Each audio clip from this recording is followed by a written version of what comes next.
What's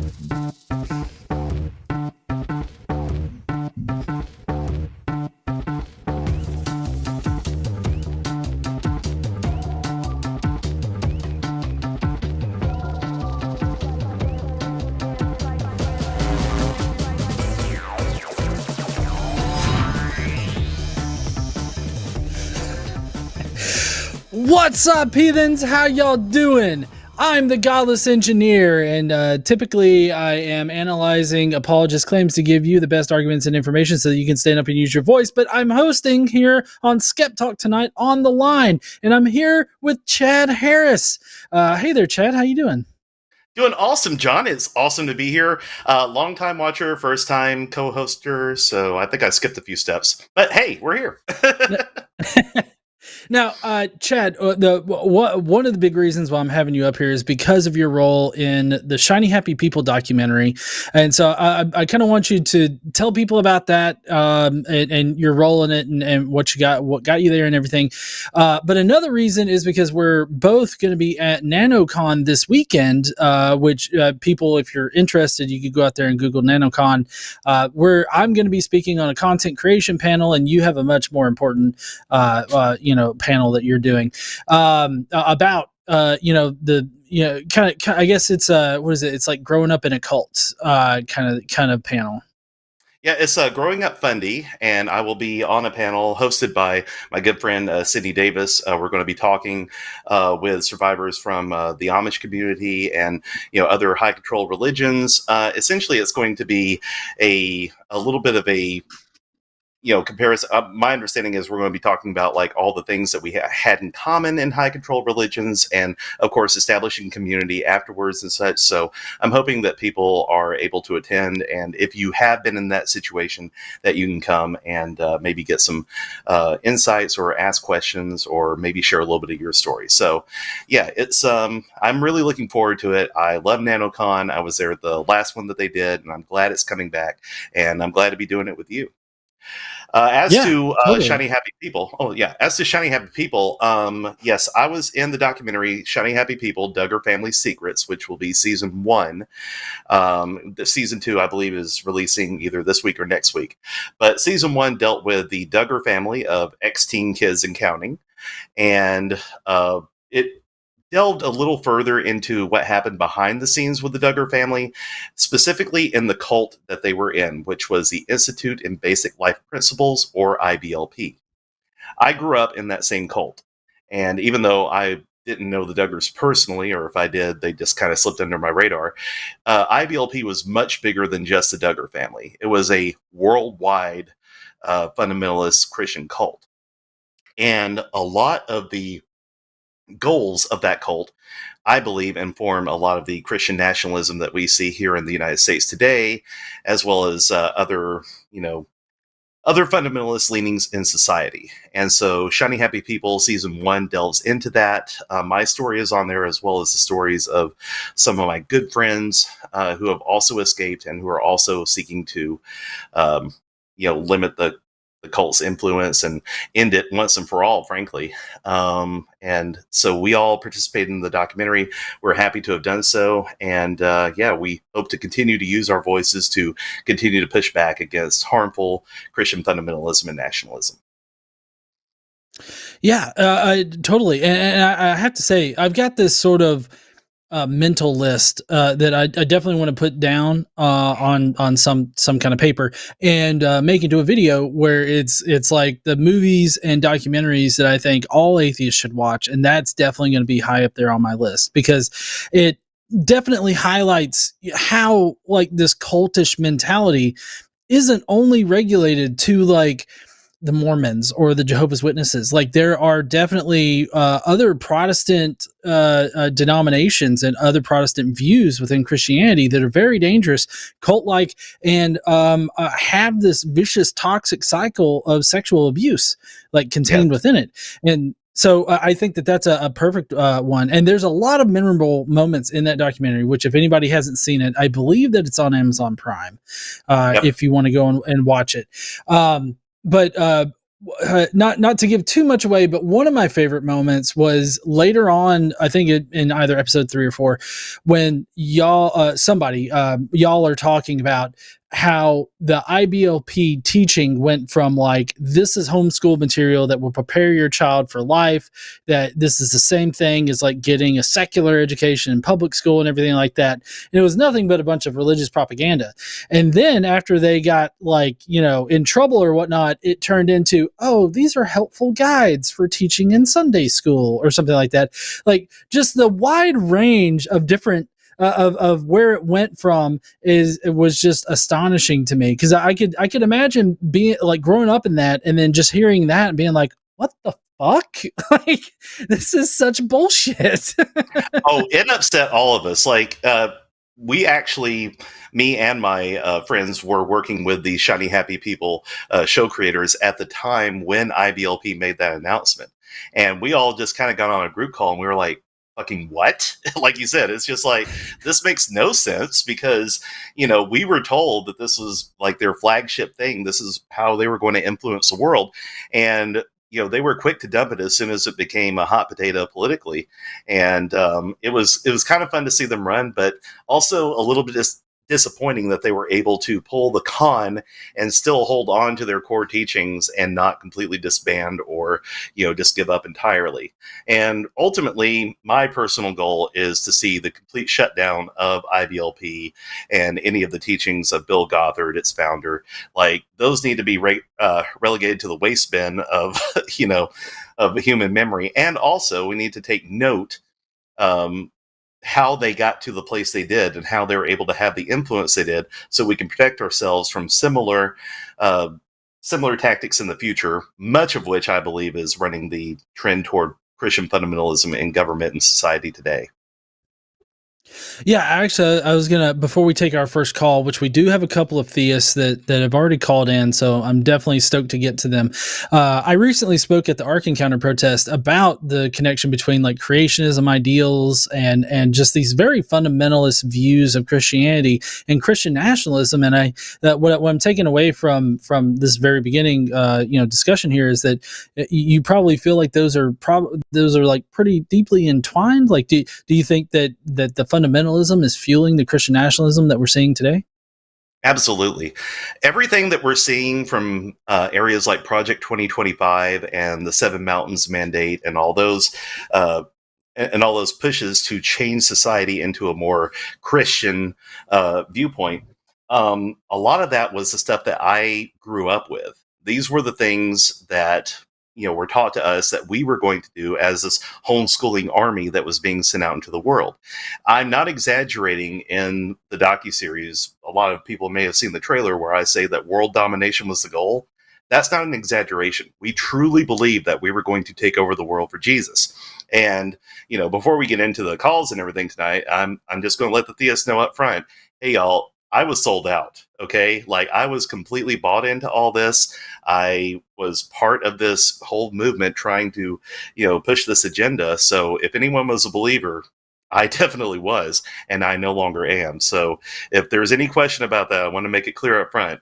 I was someone who was wanting to make a change, and I realized later I was wrong and had to change my ways. So, that's my story of, how I came into the atheist space, because after I left fundamentalism and after I saw the abuses that were happening, I went on my own journey to finally allow myself to ask the questions of what I truly believed. And I finally had to come to the conclusion that I had no good reason to believe the things I was believing. And, thanks to a lot of creators here online, like Matt Dillahunty, and of course, folks at Puzzle and Thunderstorm, listen to their podcasts and stuff. Listening to all these, different influencers, I came to realize I was just like, well, actually, this makes a lot more sense. So I'm not the perfect skeptic by any means, but I do consider myself someone who has, strived to make skepticism and rationality and everything a cornerstone of my life. And that's why I'm here today. Awesome. Yeah, I think that's the best reason to be here today. I do want to encourage any theists that maybe answered yes. There's 2% that answered yes. in the chat there. So if you're part of that 2% that answered yes to the poll, please do call in. The number is 1-720-619-2288. We'd love to hear from you, and hear the reasons why you believe in God, why you think that you can provide evidence for God. We do have Ulrich calling in from Mexico. First up, hey there, Ulrich. How you doing? Hello, I'm doing fine. And you? Good. So what you want to talk about? That science confirms the Bible. Interesting take. All right. Do you want to provide some kind of argument or anything like that? Yes. For example, the Bible says that there was a moment of creation, and then science finds that there was a Big Bang, which is basically science saying that's hold on. Ulrich, I got to stop you right immediately. That's not like creation. Like there's nothing being created. There's energy being released and then energy transformed at that point. But there's no like creation that's going on in this particular sense. I definitely feel like you're sneaking in there this idea of a sentient creator in order for this creation to have happened. Is that correct? I wouldn't say sneaking in, but the rest is correct. So okay, what you just said, that's how you scientifically describe creation. It's in a better vocabulary, that's what you observe. If something is created, then you observe. No, you won't. Hold on. You're not going to find any scientists out there that calls it creation.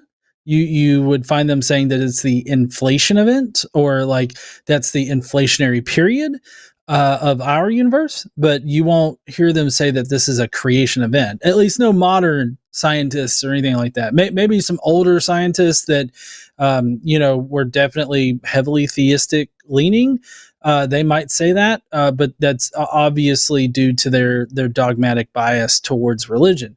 But if you look at modern scientists and modern scholarship, you're not really going to find anybody calling it creation. You're going to see them calling it like an inflation event, or even just the Big Bang Theory, any of those things. But none of them involve creation. That's why I say that you're sneaking in like a creator.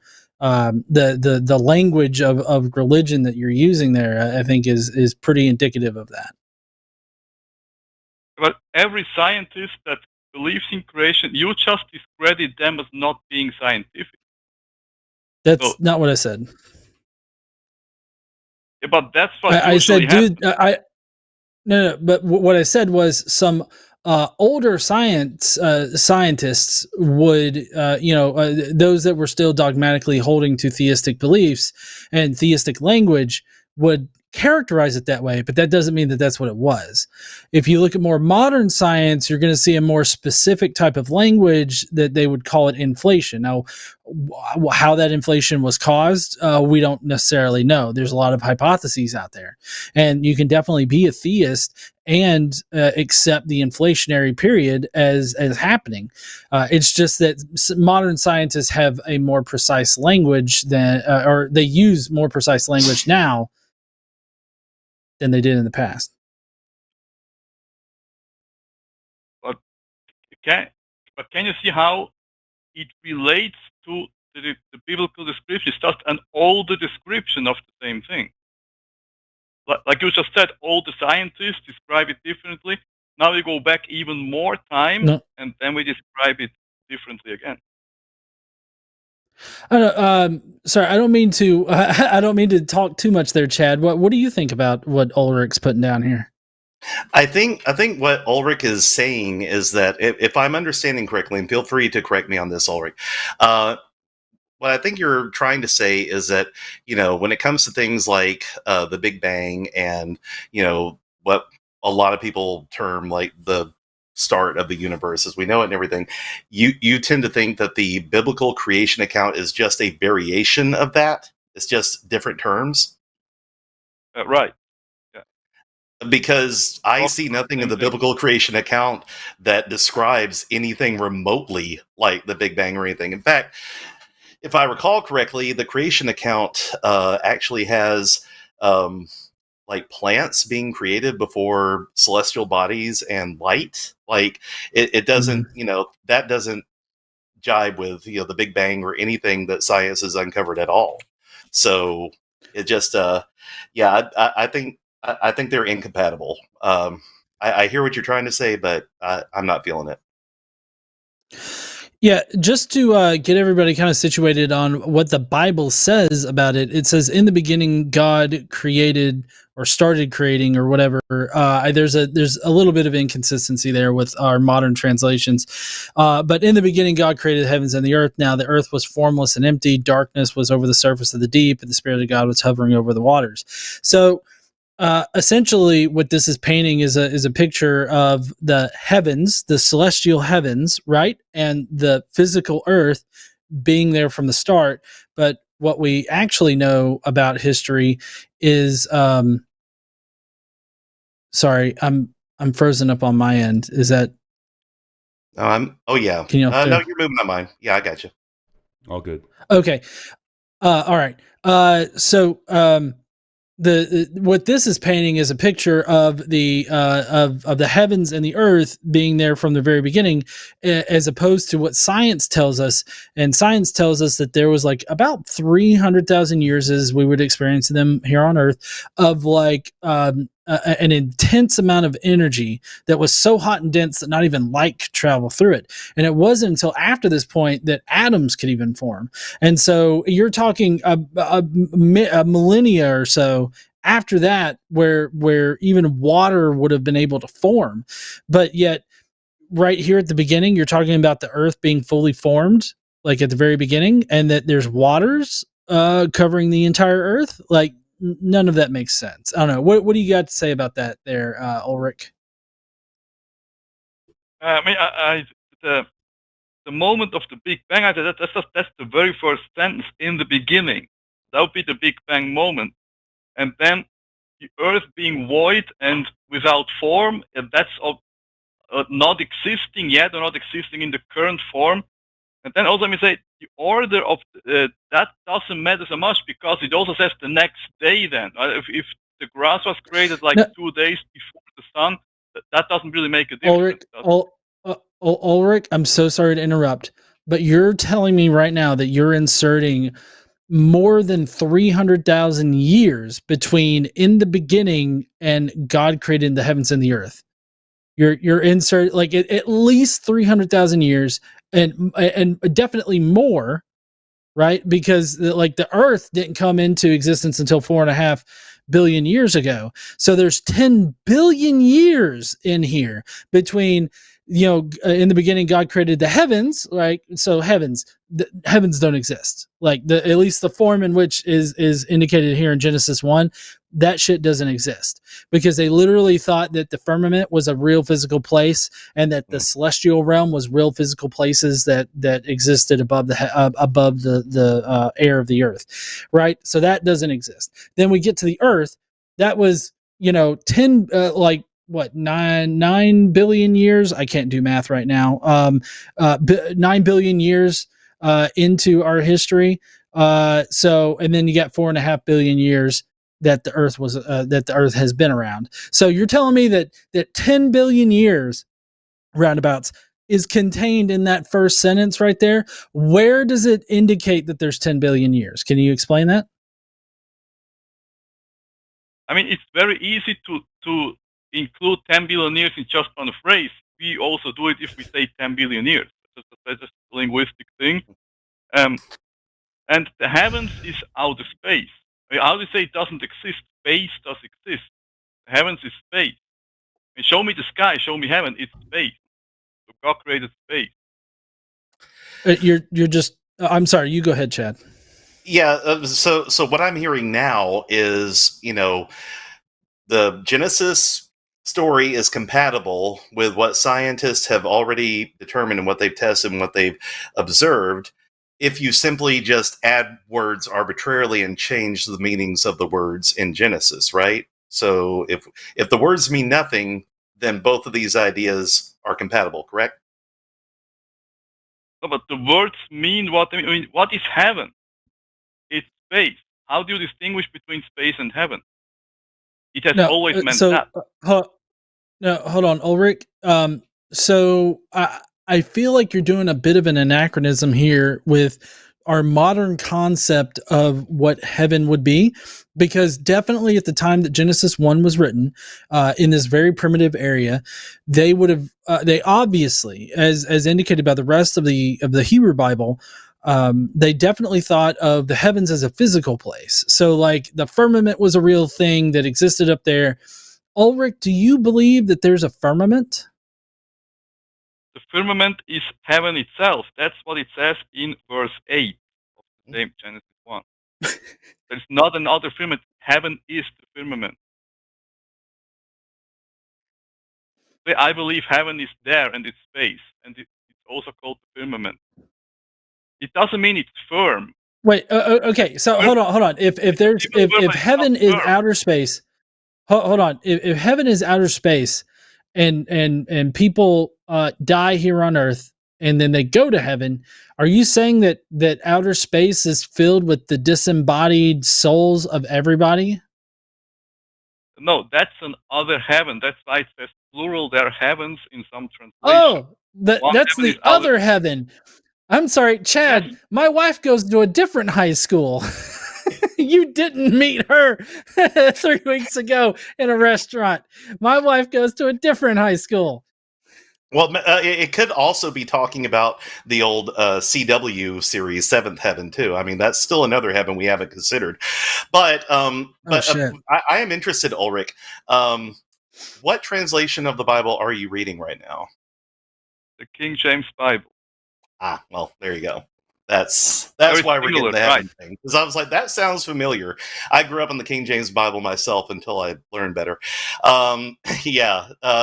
That translation of heaven, and again, I'm not pretending to be a biblical scholar here, but from my understanding, from what I've looked at it later, that word heaven is a bit anachronistic, and it's probably better translated like sky. And even then, the firmament doesn't exist. So there's that.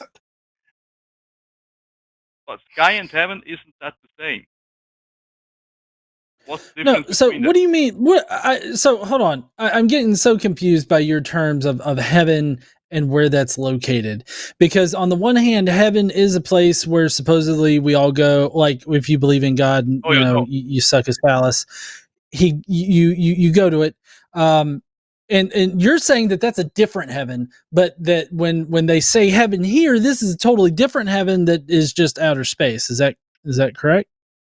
Yeah, the heaven in Genesis 1 verse 1 is outer space. I think it's not that difficult. It doesn't talk about where souls go in that verse at all. It talks about the creation, then heaven and earth. Obviously, in that context of earth, well, the other thing being heaven Ulrich. is space. No. Right, Ulrich, but I feel like this is a confusion that Christianity introduces, because what the Hebrews thought was that there was a literal heaven, right? Well, not Hebrews, sorry, the Jewish Christians, and right around the first century, they thought of a literal, like, physical place up there and everything like that. Where the Hebrews thought you went after you died was into Sheol, right? That was in the center of the earth, still physical place that your soul goes to. It doesn't go to a different dimension or a different plane of existence or anything like that. Like, it just basically relocates to the center of the earth for some fucking reason. But they still thought of the heavens as being like a celestial place, and that's where God resided. And you didn't go to where God resided in that particular theology. But you're trying to tell me now, anachronistically, that they really meant, the heavens are this sky place, but our souls, they don't go to the sky place, they go to a different place. I feel like this is just compounding things. No, that's just if you understand the things how they are written. The context here is physical places in the creation story. In other stories, it's not physical places. So you see, you read the Bible, you understand it if you have the Holy Spirit, and you understand when it talks about spirits. Yeah, but you know the difference between a spirit So we have to believe in the magical bullshit first in order to be convinced by the magical bullshit. Is that correct? No, in order to understand the Bible, you have to believe first. Right. Right. That's what I said. I didn't say. Chad, did I cannot say anything different? No, I mean, Yes, you say to Okay. believe. finally we Understanding and got words believing for is free. believing and understanding is not the same, is it? It's kind of weird. Believing and understanding. I agree that believing and understanding are different things, because you can believe in things without understanding them, and you can also believe in bullshit things, which is what you're telling us right now. And to be clear, I understand what Genesis is saying. I don't believe it. So yeah, in that you're correct. I can understand it and not believe it, and I don't need the Holy Spirit to do that. At one point, I genuinely believed I had the Holy Spirit, and I believed I knew exactly what this was saying. But now that I have the ability to step back and objectively question it, like for example, on the third day, the dry land appeared, and God put vegetation everywhere, and then the next day He makes the sun. That's impossible. Also, it doesn't fit with how we know things evolved and things developed on Earth. So I see it, I understand what it's saying, but I don't believe it because it's just not how things work. And I don't need a ghost to tell me what it's really saying. But a seed can remain in the earth for 1 day without dying, and then it's actually 2 days. Then after 2 days, you have the sun, and it starts growing. 2 days is not a problem. So, Wait, hold on. Okay, so now are you claiming that all the vegetation on Earth was in the planted seed phase of growth, yes, and it took 2 days for it to grow before? Also, not what Genesis is saying, by the way.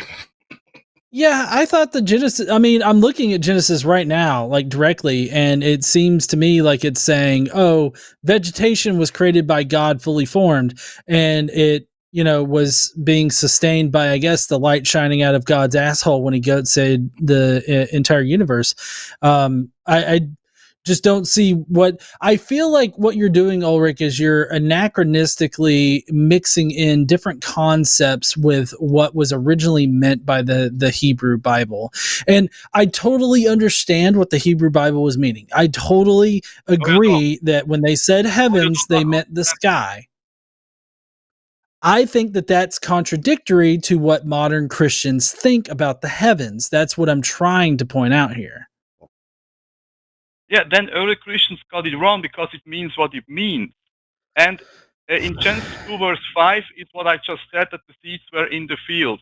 See, you read the Bible and you don't understand it. That's okay. You're atheist, but don't tell me what the Bible means, because you don't know. I understand the Bible better than fucking you. That's for sure. You do not. There's no way you understand mind you, Ulrich, we're sitting in the presence of somebody that grew up with a very fundamentalist like understanding of it. So like, but you're not going to get by with this. But you never Chad, got it. You never got the Holy Spirit. Can you believe that? I mean, man, then they certainly sold me a bill of goods. Well, I mean, they did, but Now, but look, you didn't want to retain God in your knowledge. That's why. You didn't want to. I did. Trust me. Oh, dude, if you actually knew, like, go watch Shiny Happy People and do understand that after all that happened to my story, I tried so hard to stay a Christian, and it just didn't work because I allowed myself to objectively ask questions about things that bothered me, like, why did the plants come up before the sun? How does that work? Why does this not jive with everything that science says? And look, I'm a homeschool kid. I don't even have a college degree. I don't have much of an education, but I know this much. If I have to agree with the premise before I can justify everything that looks wrong and all that, that's a backwards way of thinking. And I can't think of like any serious scientist who starts with a conclusion and tries to make the evidence justify the thing that they absolutely believe to be true.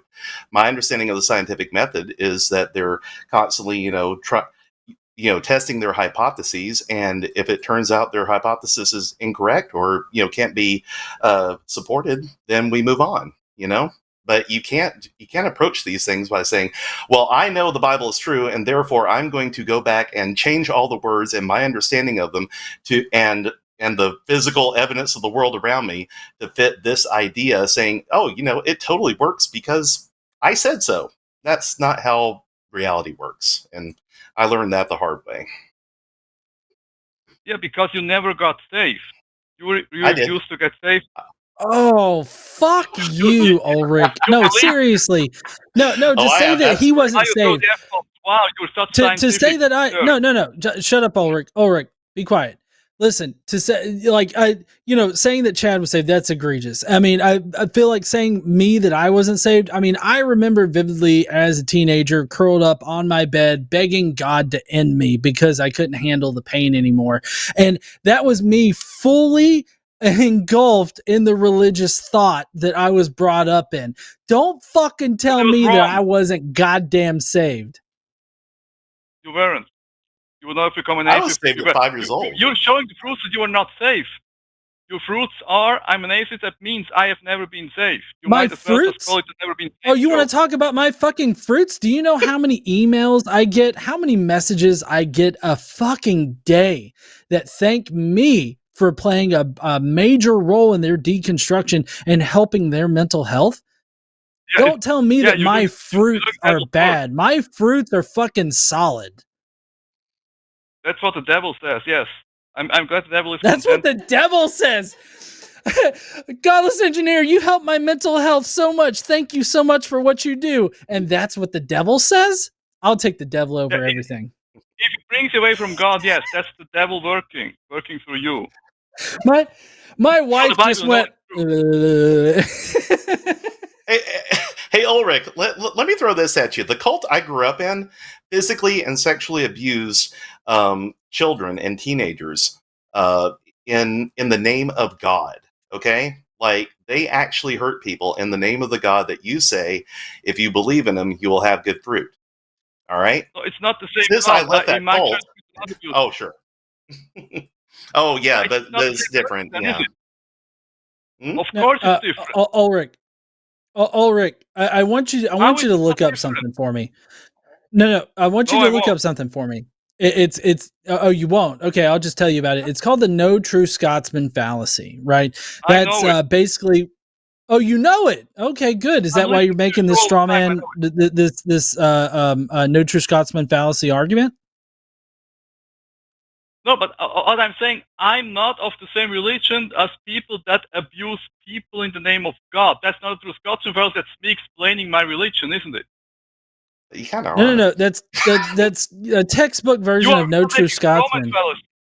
You make the what is it? Ulrich, we do need to move on. Ulrich, we do need to move on here in a minute, but I want you to take a minute and explain what it means to be a Christian. Like, what does one have to do in order for you, Ulrich, to consider them a Christian?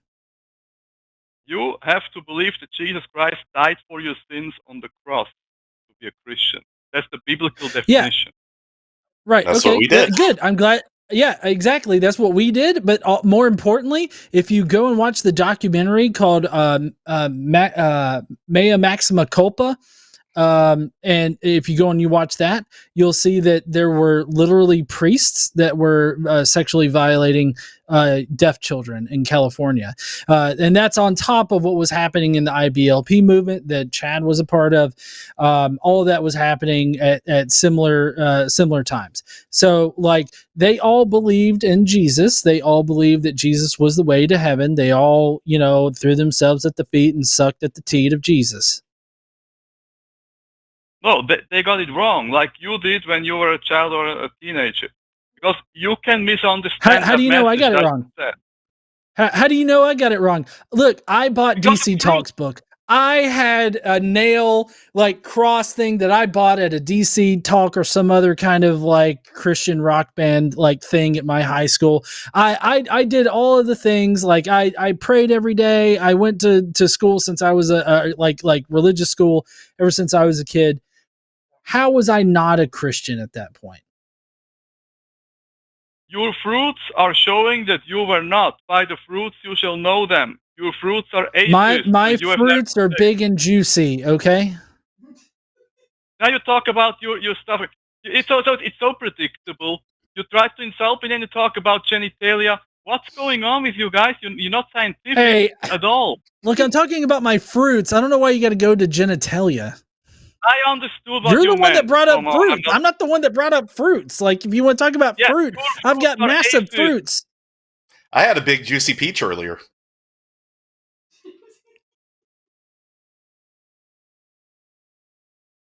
I think we broke him. Oh, he left. We did break him. We got him to hang up. This is the opposite of the hang up, because normally Matt is hanging up on people, but we caused the caller to hang up. I don't know if that's a good thing or not. But anyways, time for announcements, because that was a crazy call that I wasn't taken seriously at the end. I don't know if people could tell that.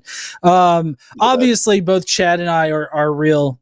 We were real Christians, and the whole no true Scotsman thing is a total bullshit deal to levy at somebody. It's really shitty to do. I don't know, Chad, what are your final thoughts about that interaction with Ulrich there?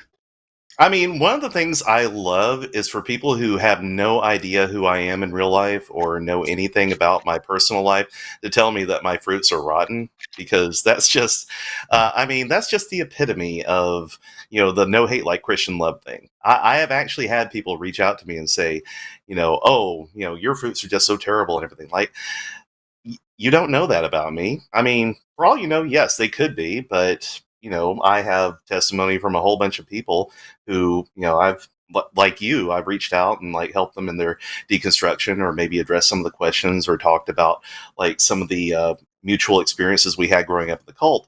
And I feel like I have hurt far fewer people outside of the cult than I did when I was in. And I will fully cop to the fact that I did cause harm when I was in fundamentalist Christianity. I did go around and try to push and proselytize my beliefs on others, and that led to harm. And I am deeply regretful of it.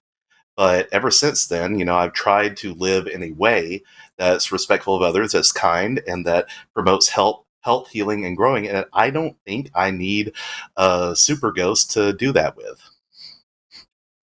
Yeah, I definitely don't need the super ghost either. But I guess I didn't get into the more evangelical nature of it, but I definitely feel a little bit of that, because I never really questioned anything. And so that's what kind of fuels me, is to get people to question all these bad beliefs. And that's kind of my goal in everything I do, which I was being genuine. I get messages all the time about how I positively affected people in their lives and in their deconstruction and everything like that. And I truly am humbled by that, because I don't expect people to take me seriously, but I'm glad that some people have. And but yeah, I totally feel you on that. Just to let everybody know about the awesome shows that we got coming up this week. We've got one of my favorite shows on here is Chewed Gum with Alyssa and Taylor. That's tomorrow at 6 p.m. And then we've got Matt Dillahunty's The Hang Up on Wednesday at 6 p.m. Sorry, I was looking at THUP, The Hang Up, and I was thinking Thursday for whatever reason, and my spicy brain just went with it. And then we've got TACIS, my other favorite show, on Thursday at 2 p.m. with Arden and Alexander. And then on Sunday, we've got two shows. The Sunday show is Matt Dillahunty and Eve, and then the Sunday show after dark is Forrest and Owen. And then we got SkepTalk next week. So definitely tune in this week for all of that great stuff.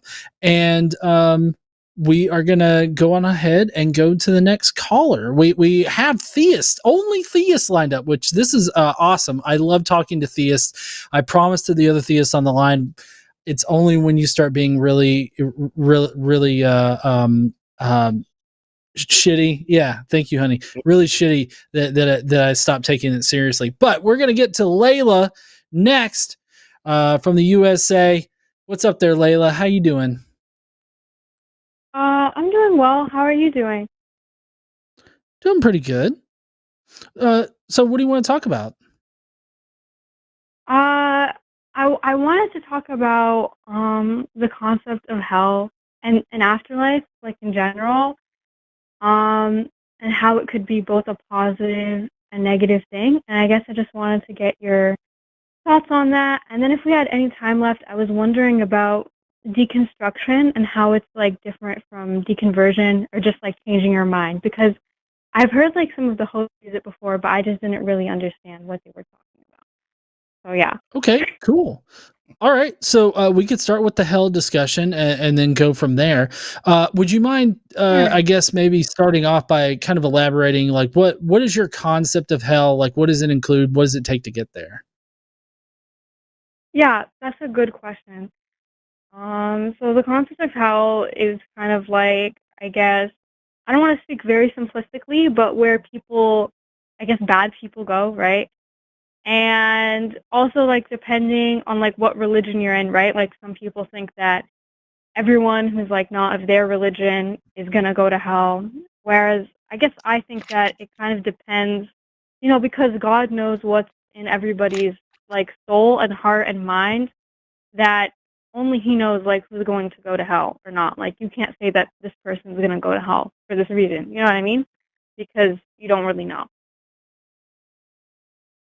I don't know if I Okay. answered that well, but if you have a follow-up question, I can kind of answer it better. I don't know, Chad. Do you have any follow up?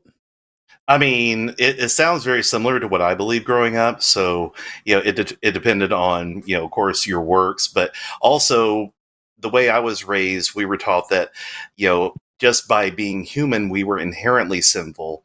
And by default, we're going to go to hell unless we believed in Jesus Christ. Is that similar to what you believe? Not really, because in Islam, we don't have the idea of an original sin. Okay, I see. So Okay, it's just so based on it's just based on your actions and your beliefs, but it's not like inherently you're bad or good. You have the capacity for both. I see. Why would a god then like create something that he knew or it knew it would have to destroy later in a hell? That's a good question. I think, there's no way for me to see inside of God's mind and know for sure like what he was thinking.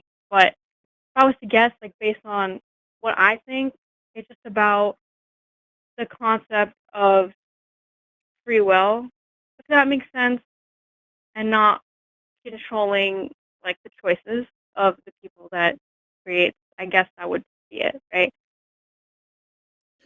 Well, so the problem with free will that I have is that if God is supposed to be omniscient, which I'm not too familiar with the interpretation of God in Islam, does Islam contain like an omniscient, like all-knowing God? Yeah, yeah, Okay, so I guess you would agree then that God knows the future. yes, Okay, then God would from the very beginning of time, God would know exactly what I'm going to do. Like I've got this fidget spinner. It's an American one, and God would yeah, know whether or not I'm going to drop this right now. Right, sure, yeah. right. So whether I drop it or not, this is something that God already knows is going to happen. And do you believe that God has a plan? Like God has crafted a plan for humanity and everything? Well, like tradition in our belief system, there is a plan. Like not, I guess more like fate. Like fate exists, but it's not unchangeable. If that makes sense. Like if you repent or try to come back to God, God could change your fate for you. Does that make sense? Well, okay, but yes, it does. But at the same time, I feel like there's a contradiction there with God knowing the future. Because if God knows the future, then he knows that you're going to change your mind. And so it's not really changing anything. It's just following what God already knows or what God has already planned. That's fair, but I don't know, and I could be wrong, right? I'm open to being wrong, but maybe like knowing that somebody's gonna change their mind is not the same thing as like forcing them to, right? So this still doesn't go against like the Well, concept of free will, like necessarily, right? Or maybe not. I don't know. It well, depends on your perspective. I mean, it definitely depends on your view of God's plan, because if God has a plan and he's crafted like human existence with this plan in mind, then he's definitely crafted Yeah, it to where you're going to make a decision, right? So it really depends on how involved God is in this plan. And I would say that if God that's isn't fair. fully involved in this plan and he doesn't control the plan, he doesn't control like what future is actualized, then he's not really omnipotent, is he? But meaning he's not really all powerful. Well, I hear what you're saying. I guess to clarify what I was saying earlier, so it could be more clear. It's kind of like the circumstances that you're born into, right? Like your country, your race, your religion, your gender, things that are like inherent about you. Like he decides that, right? But that doesn't mean necessarily that he decides what you do. He just knows what you're going to do, but that's up to you. You know what I mean? Maybe. So let me posit something here. So let's say that Sure. someone is born in a remote part of the world that is pretty much uncontacted, uh, that doesn't have a knowledge of this God, that doesn't really interact with people outside of their community or tribe or what have you, and they live their entire life and never turn to that God. Didn't Yeah. that God kind of set them up for failure? Not really, because in Islam, everyone's judged like based on their knowledge of God. So if you never heard of God in your life before, then you're not gonna get punished for that. Like God's just gonna judge you based on like basic principles of being a good person that you would be aware of, like in your tribe or your remote area. Like he's not gonna judge you with like the full knowledge if you don't have the full knowledge, if that makes sense. And like some Muslims believe that in the afterlife, like people who weren't fully aware, they're gonna have their own like other tests for God to like So test them in a way that's like different, if that makes sense. Like based on like what they know, like in while they're alive and stuff. So based on what you're telling us, isn't it better if Yeah. people just don't know and maybe just shut up about the whole God concept, and that way more people have a better shot of getting in if they don't know who this God is? It seems a little counterproductive. That's a really good point, to be honest. Like I don't know if you ever heard there's this like Native American chief and he was like asking this like Christian missionary about that. And he was saying, if I didn't know about God, like would I go to hell? He said no. And he said, why did you tell me? Right? That's what you're making me think about. But at the same time, I guess it's good in the sense that it gives society structure and rules to follow, and it could kind of influence people to do the right thing, maybe. So that's why it would be good for that purpose. If you're trying to move society in a specific way, like based on like whatever the religion is, it wants to move society in a specific way, right? Um, You is it okay if I talk more about something I was trying to say earlier, but just kind of like slipped my mind? well, I Oh, did I did want to address one thing real quick. Oh, sure. So Go yeah, ahead. Go ahead.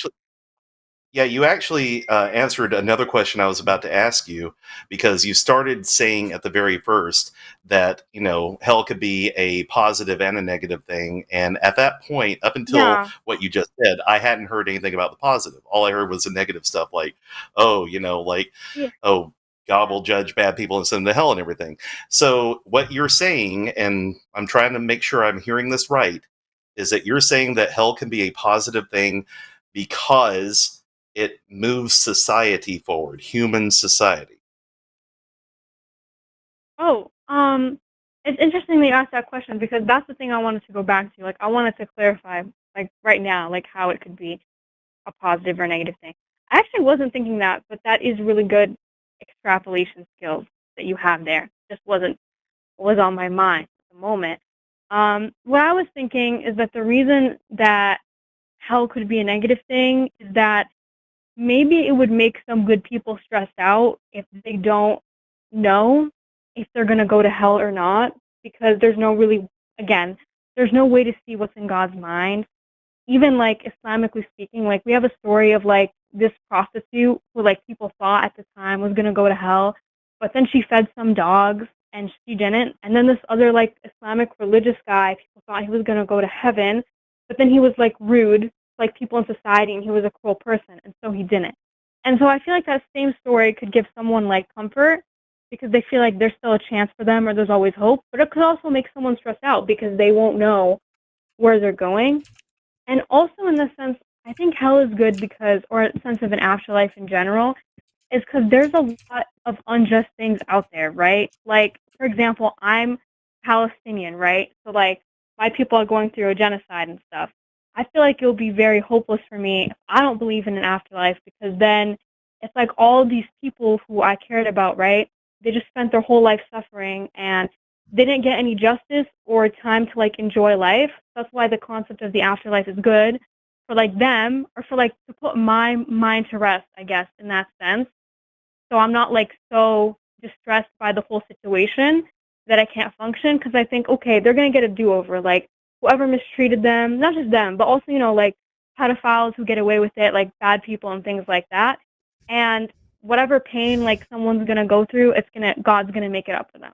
But the reason that it's negative is because it's definitely a fear tactic. I mean, I feel like religion is definitely a carrot and a stick, right? And especially for me, because I've gotten less religious than I used to be, because I don't believe in certain things as much anymore, and that actually made me a lot happier. But when I started to get happier, I was kind of like, this is a sign that, like, God doesn't care about me anymore, you know, because he's letting me go astray and not worry, which means that my soul is just forsaken. So that kind of freaked me out. So, like, the more distant I get from, like, the ritual, like, I still believe in a lot of the philosophy and stuff, and I think that it's good.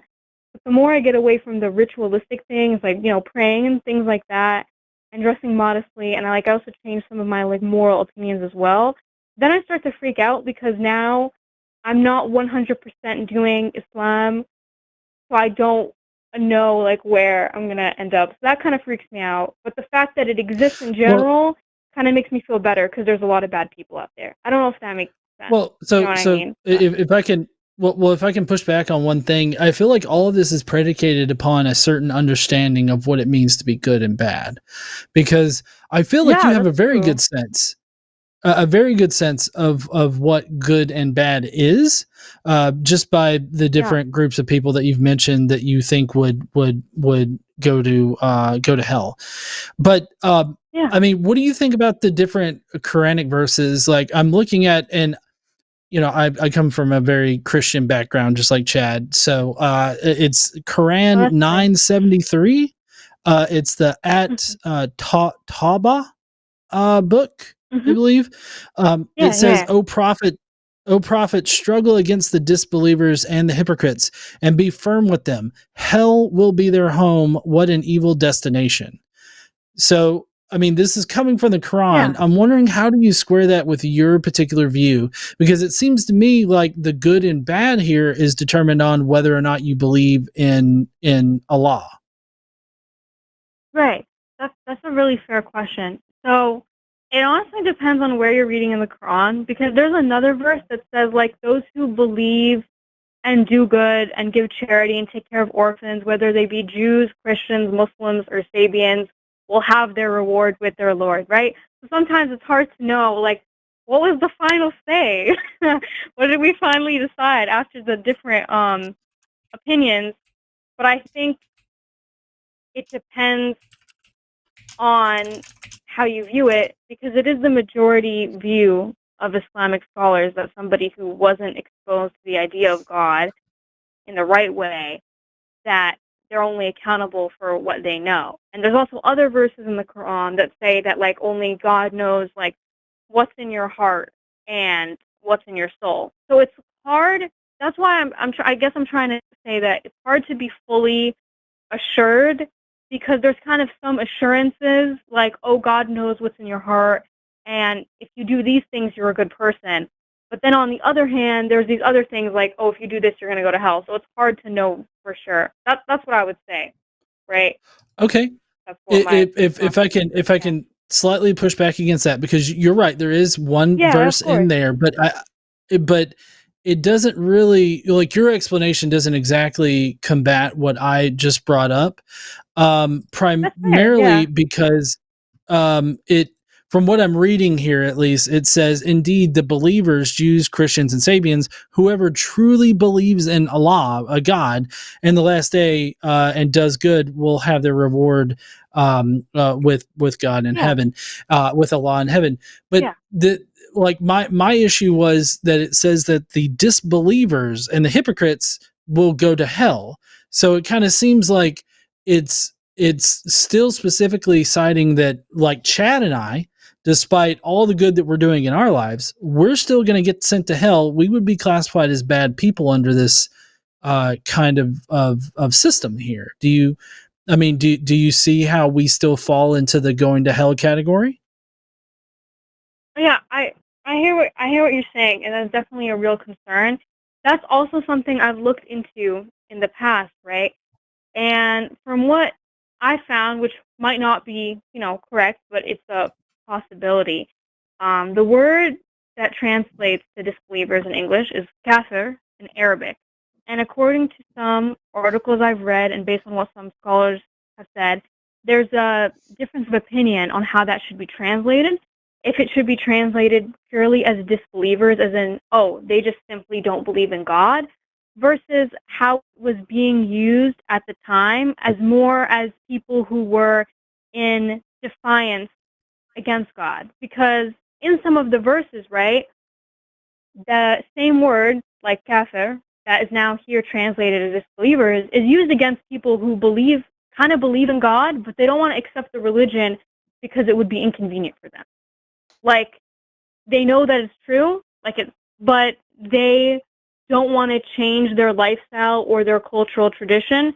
They want to keep holding on to what they already believed. And I talked to an imam about this directly, and I was like, I don't really think that it's right, especially because I live in the U.S. I feel like it might be harder to think like this in abstract when you don't live around people of a lot of different religions. But because I'm American, like half of my friends are like Christians or atheists, right? So I don't feel comfortable thinking that like people I care about are just gonna like burn forever. Like that's kind of crazy, right?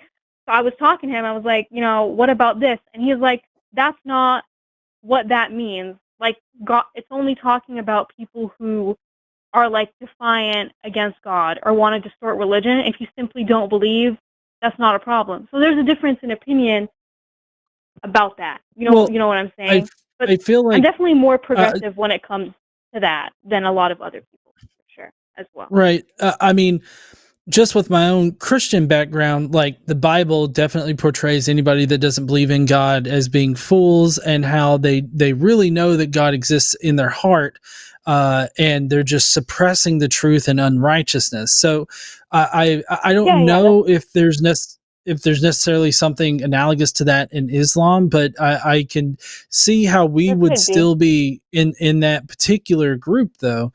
And I'm going to hand this over to Chad, because I don't know, I definitely want to praise you right now for being more progressive in your interpretation of Islam, because there's obviously a very bad direction you could go with that. So I definitely commend you for being more progressive about it, but I still feel like there's some things that I'm at odd with there personally. But anyways, what are your thoughts, Chad?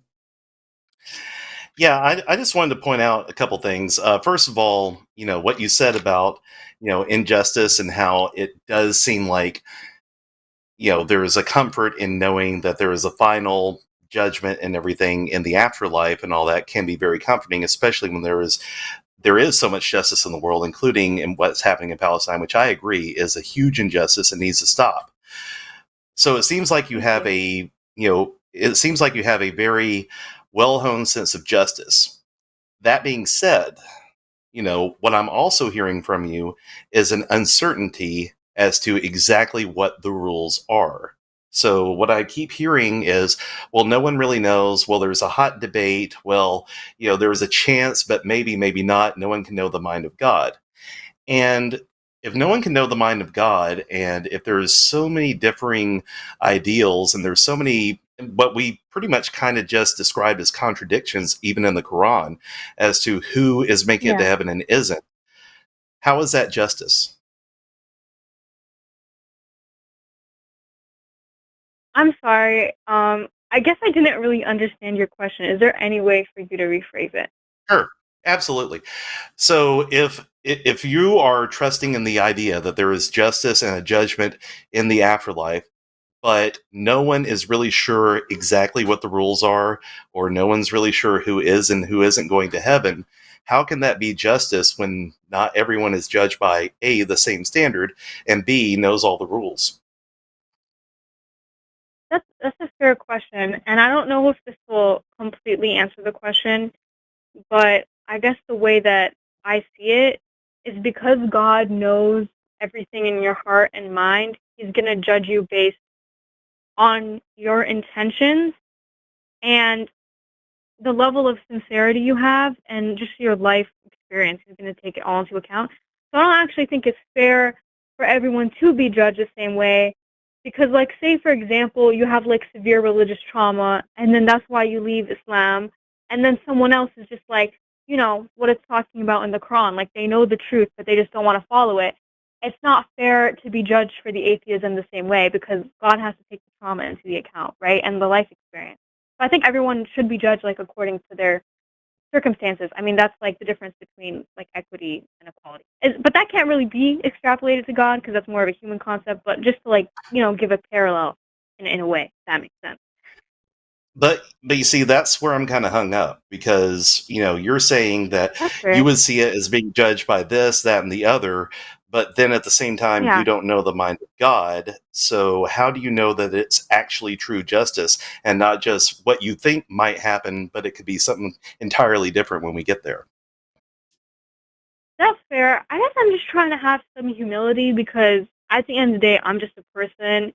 So versus like a being who created and knows everything, I can't definitively 1000% say something like about this issue. You know what I mean?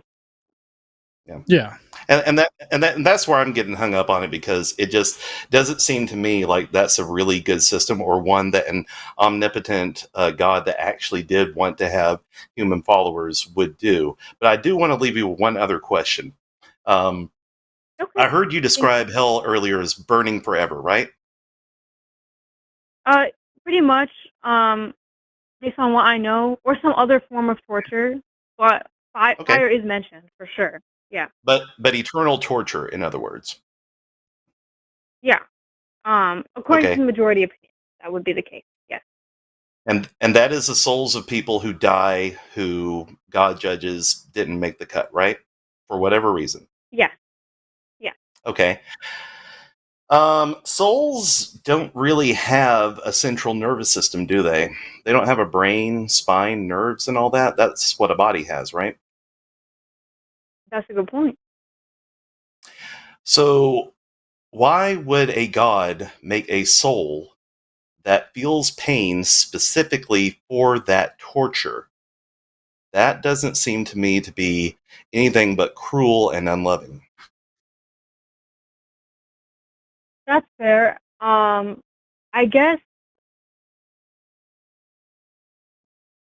guess, in I the wouldn't sense want to know of, that God's mind. oh, sorry. Go ahead. I said I wouldn't want to know that God's mind because it's kind of sadistic. I hear what you're saying. I hear what you're saying. Um, I think it's just based on, I mean, based on what he determines justice is, that's the punishment or reward that he prescribes, to be honest with you.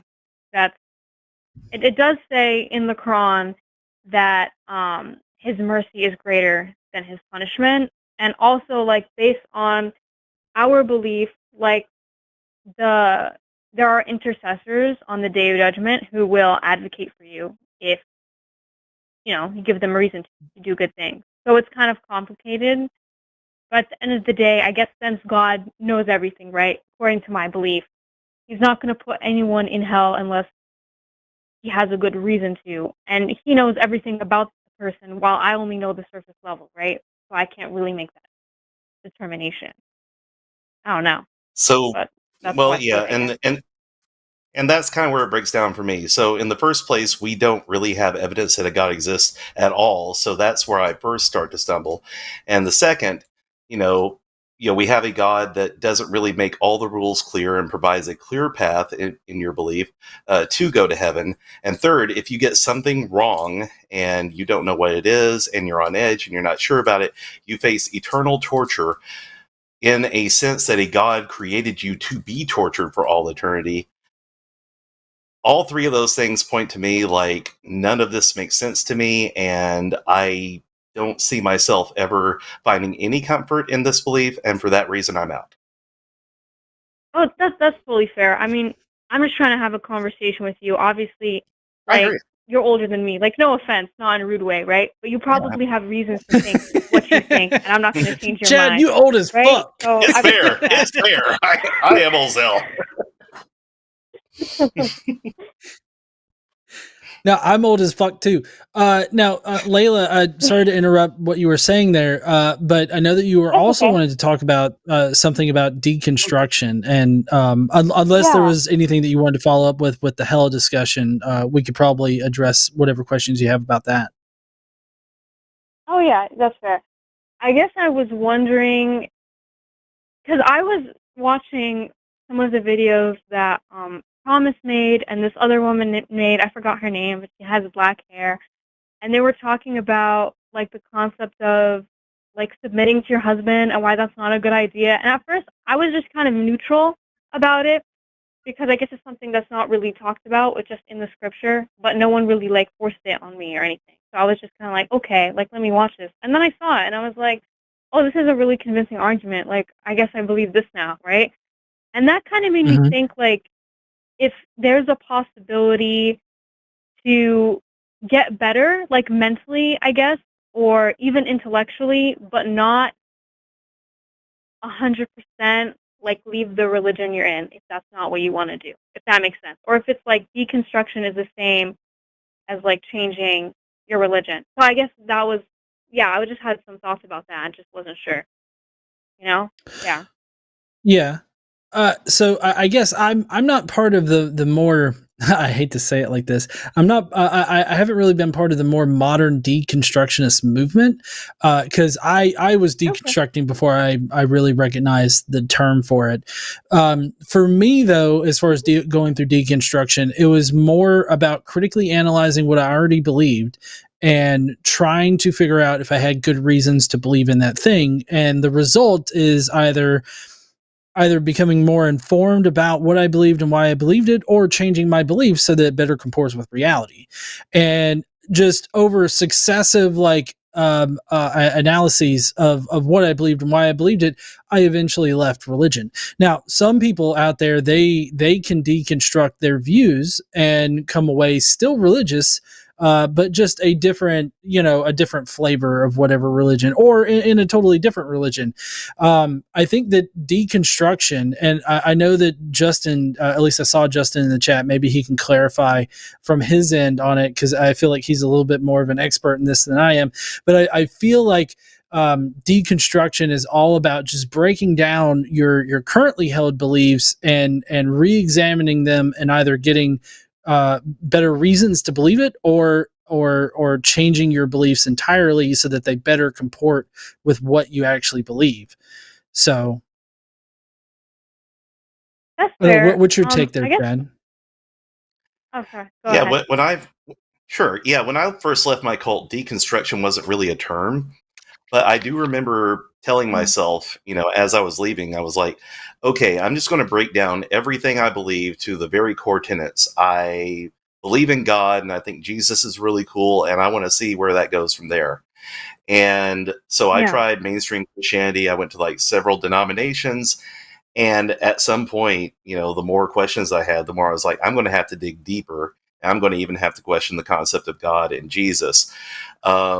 And so, I looked into other religions, and I, found out, more about what atheism truly was, and secularism and secular humanism. And that seemed to align with, my beliefs a lot better. That being said, I do know of a lot of people who, when they deconstruct their beliefs, they get to a certain point, like, oh, to this point and no further, like I tried to do with the whole God Jesus thing. And it doesn't necessarily mean that if you're deconstructing, you're going to leave the concept of religion entirely. It just means that you're going to try to rid the beliefs that no longer work for you. And a lot of people end up in various places with that. I personally ended up saying, hey, I just don't need any kind of supernatural tendency to try to be a good person and reduce harm, so I'm just going to move forward from there. And that's just where I came out. But I know I have a lot of friends who have ended up differently. Yeah, that's fair. Do you think, like, I guess this would be a question to both of you. You guys talk about conforming to reality, which I think is a good thing, right? But I think sometimes, like when it comes to supernatural, mystical, afterlife stuff, right? It's hard to 100% know what the reality is for sure, right? Like you might have a guess at what reality is and good reasons and evidence and logical thinking, right? But I guess people can have logical thinking and still come to different conclusions. So do you think it's valid to believe in things for emotional reasons as well? Like, for example, I'm going to be honest, what I was talking about earlier, the idea of afterlife and justice for my people and all that, right? Just because it makes me feel good doesn't mean that it's true. But it's not necessarily if the benefit, the emotional benefit, right, of me believing it outweighs the negative, and it's not like, making the act delusional or crazy isn't necessarily a bad thing for me to believe. And that's okay, I won't be offended, but I'm just like wondering how you guys feel about that. Chad, I'll let you go first and then I'll follow it up. Well, for me personally, I have, like I said, I have a lot of friends who are believers in various forms of theism. And just from my perspective, I don't think that irrational thoughts are ever going to go away from the human experience. And by irrational thoughts, I mean, things that we believe purely because of emotion or because of the comfort that it brings us. I remember one person was telling about, like, say, con artists. The way they work is that, it's not because people are stupid, it's because they're human. There are certain things that we tend to believe, and there are certain things that we tend to believe irrationally that, bring us comfort or make us feel like the world acts a certain way that honestly, may not be true, like you said.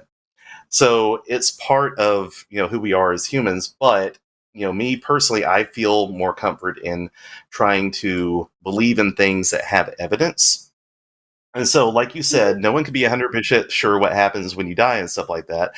And I am okay with it being that way. I'm okay with saying, I don't know. I mean, all evidence I've seen tends to indicate that my consciousness and everything just stops, and I am as I was before I was born.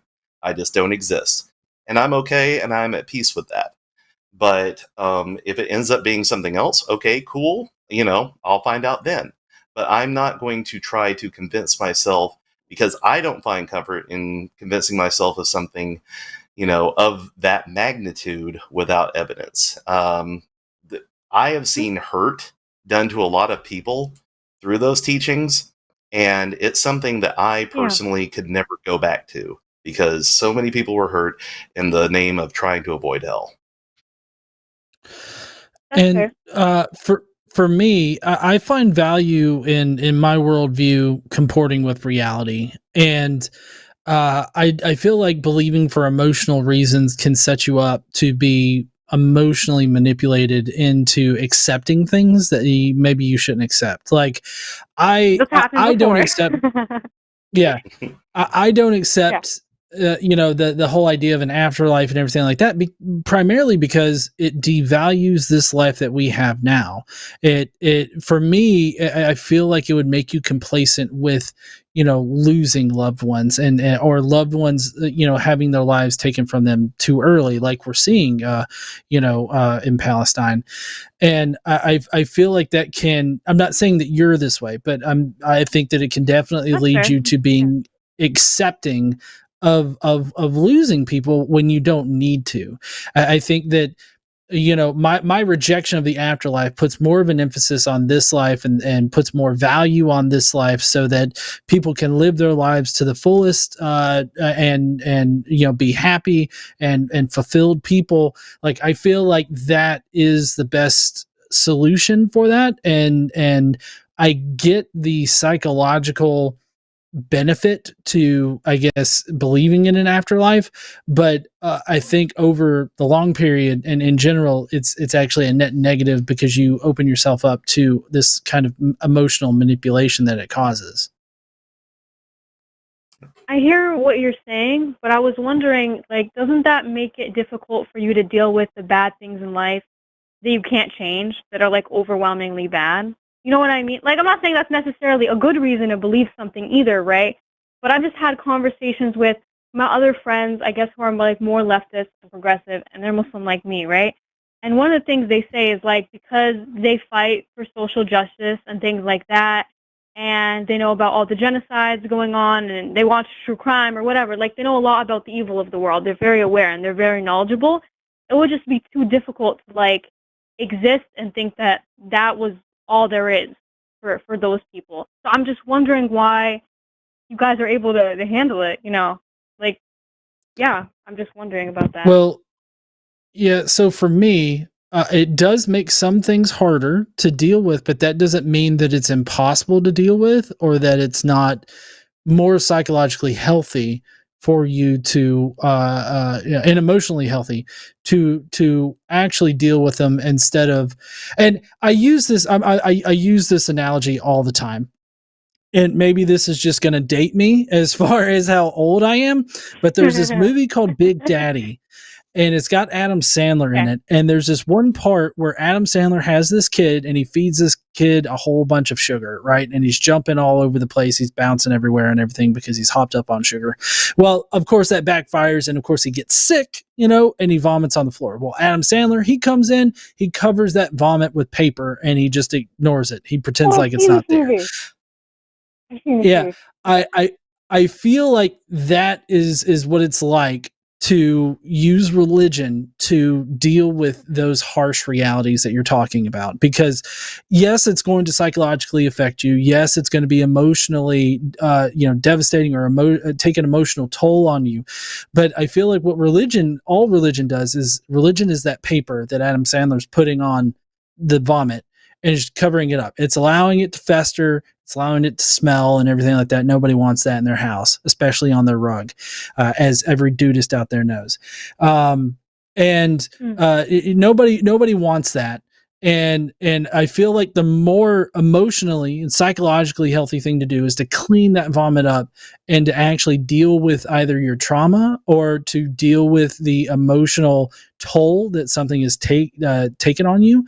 And I feel like dealing with that is the best way to do it. Now, that's not me saying that you can't use religion in some kind of way to do that, but I feel like if all you're going to do is sort of brush things aside with these sort of religious beliefs and not actually deal with the trauma, I feel like you're still suffering from that trauma. That trauma is still there. It's just unhandled, and it's eventually in the future going to come up, or it's going to affect you in some kind of negative way.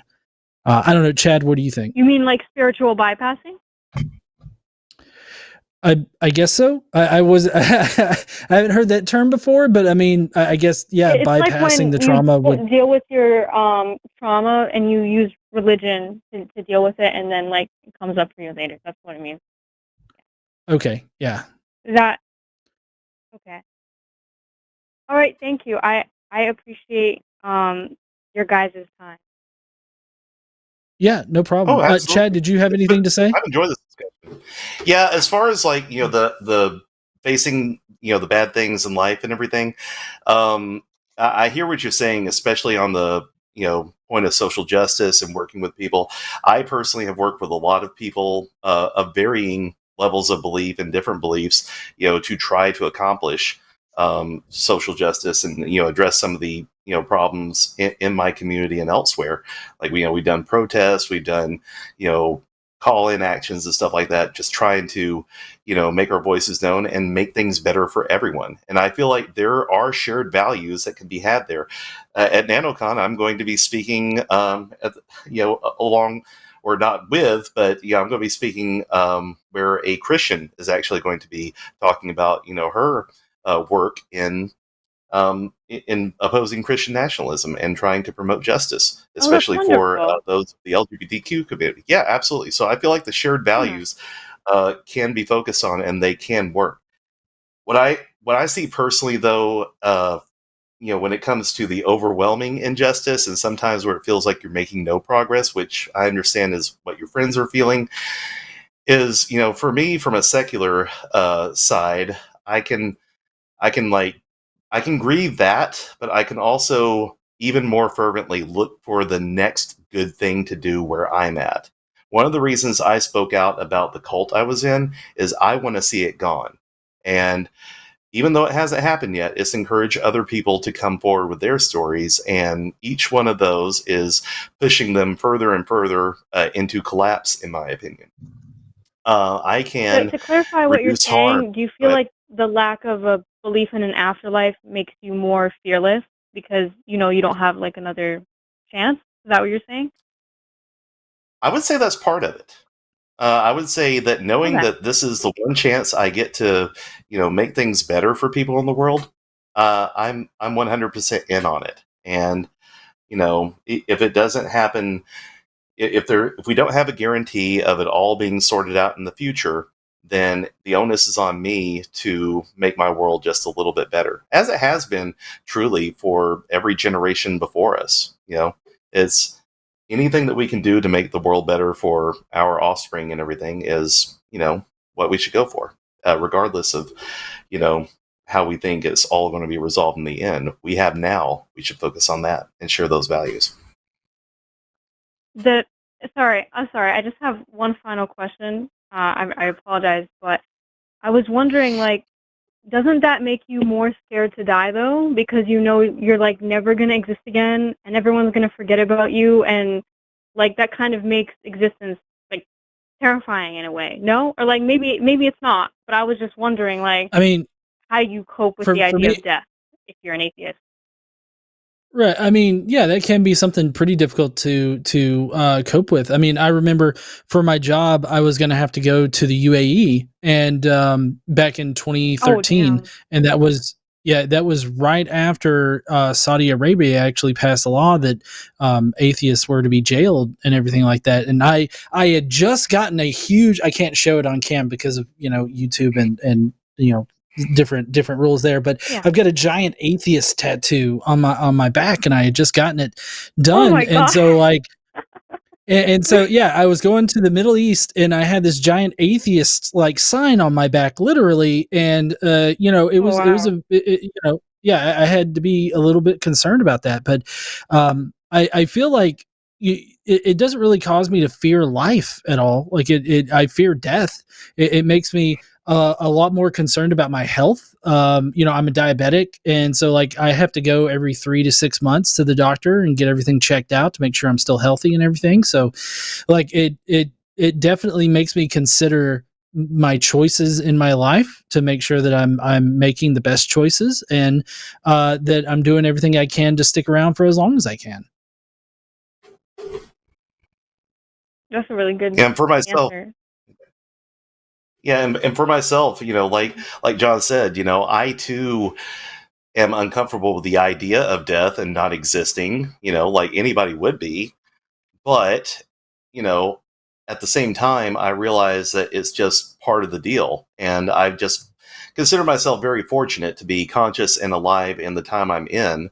And every day, that I go out and I, try to be a good person in my community and try to, make a difference where I can, is a day where, I still kind of look death in the face and say, yeah, I know, but I'm here now and I'm doing things. And and I just don't feel like, when death inevitably happens, I'm not going to be sad about it because I won't know it's happened. Like, I will have ceased to exist. I won't have any more feelings on the matter. But knowing that now I can do good and can do well gives me enough satisfaction to, face that inevitability, really. It's kind of interesting how the opposite beliefs give the same comfort, right? Because if I was talking to someone like from my religion or a believer, they would say like the idea of an afterlife is what helps them like face the world like fearlessly because none of it matters. Like it's not real existence. So you might as well do everything you can to please God and be a good person because you don't need to please people because this life doesn't matter, right?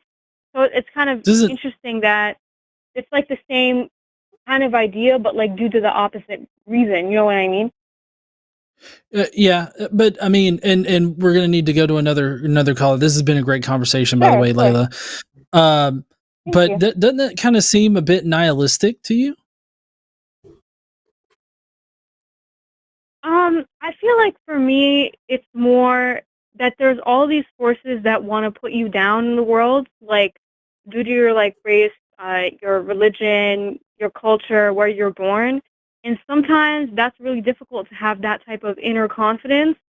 But if you believe that God is always with you and He will reward you for all the good that you're gonna do, it kind of gives you this inner strength that you otherwise wouldn't have. Which is, it's definitely been the case for me when I was doing social justice and stuff. I was scared that I'm gonna get targeted because I'm Palestinian, but because I believe like, okay, God's gonna be by my side, even if something happens to me now in this life, like afterwards, it's all gonna be made up for. That helps me be a stronger person. You know what I mean? Yeah, I guess I get where you're coming from. I still kind of see it as a nihilistic thing, at least the way that you described it. In that, nothing Yeah, nothing that's fair. matters, and the only thing that matters is the afterlife. It just, I don't know. I don't agree with a nihilistic view of things, and I feel like it That's fair. really kind of devalues like our experiences in our life and our lives in general. But yeah, I mean that's just my personal view on it. But Layla, thank you so much for calling in. This has been an awesome conversation, and I hope that you'll call in again someday. Thank you for sharing your wisdom and experiences. I appreciate it. All right. Thank you very much, Layla. All right. Have a nice day. Thank you. You too. Bye. Is the extended like buys at the end of a conversation like a totally southern thing? Like, it's like, all I right, think I'll see so, you later. actually. Okay, bye. All Bye. right. Y'all take Yeah. care now. Yeah, come back again sometime. Y'all come. Yeah, bye.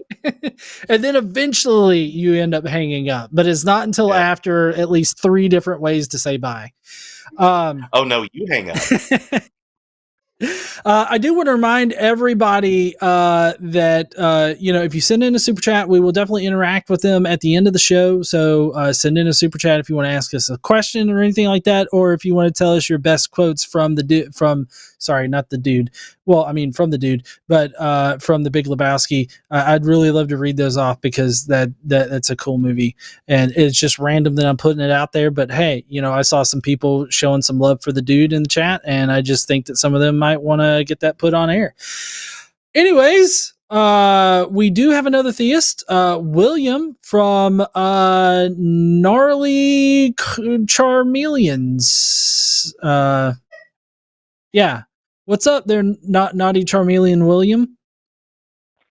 Hey, how's it going? I appreciate you having me on again.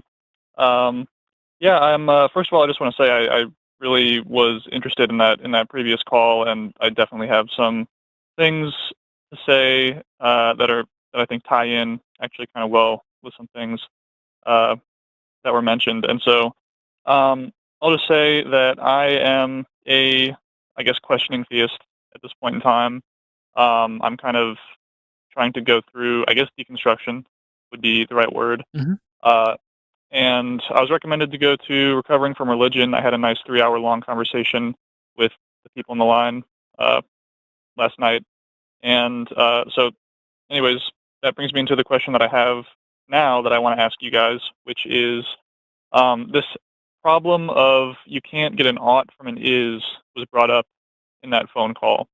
And I guess the rundown of that I understood it is that just because, or you can't go from starting with a truth claim to deriving what you ought to do in response to that truth claim. And that really struck with me because a big part of my belief in God was this idea of objective morality and why we ought to behave certain ways.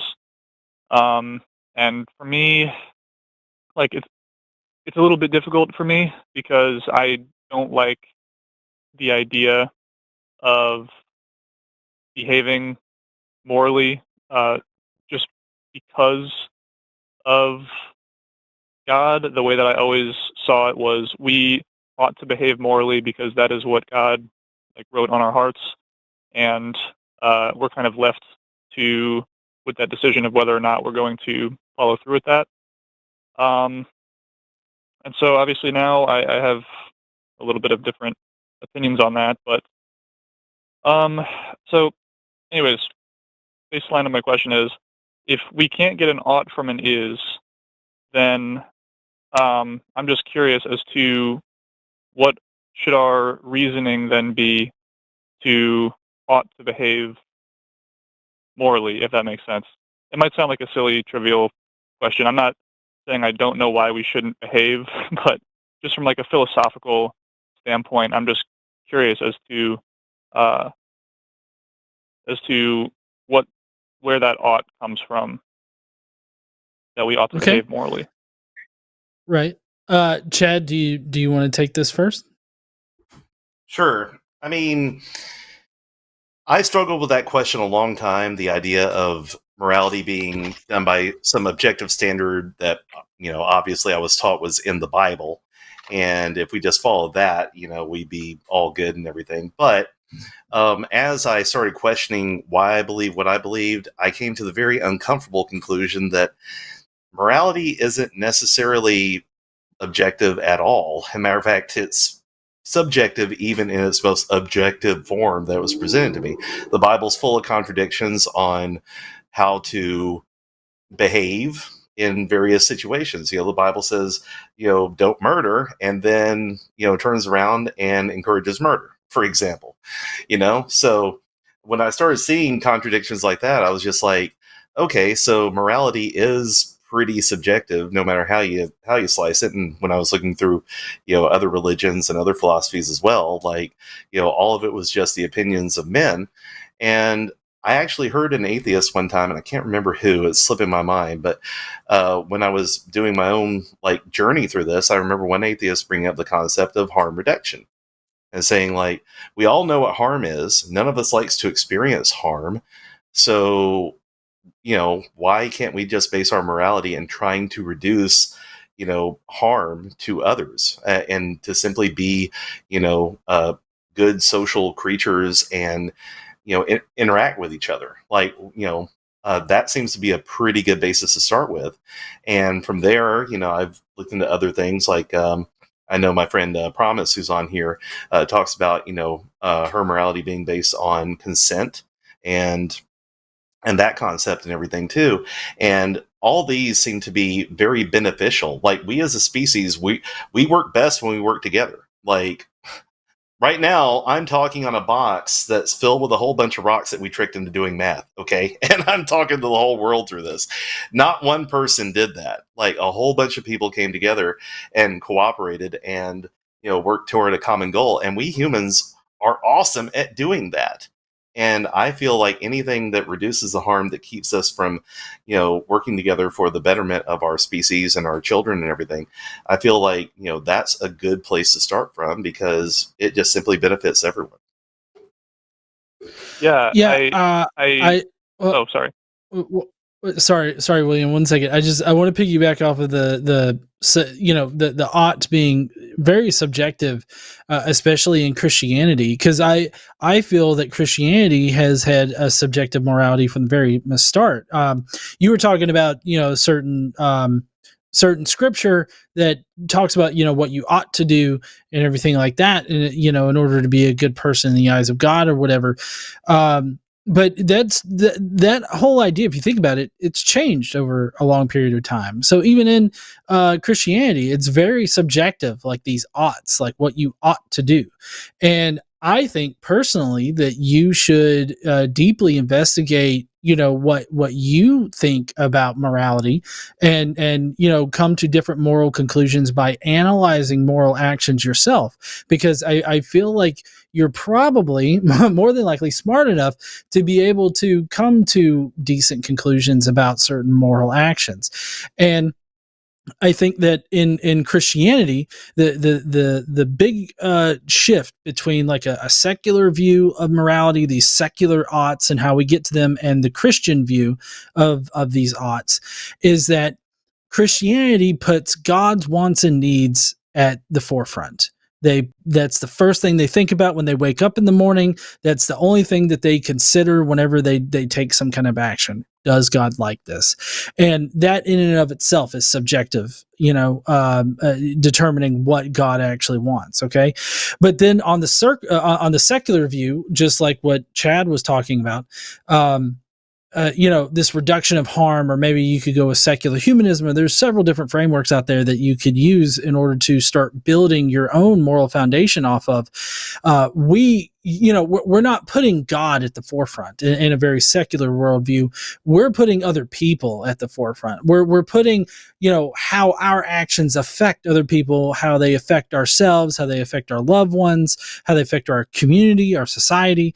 And so I really think what it boils down to is just what is the paramount of your moral foundation.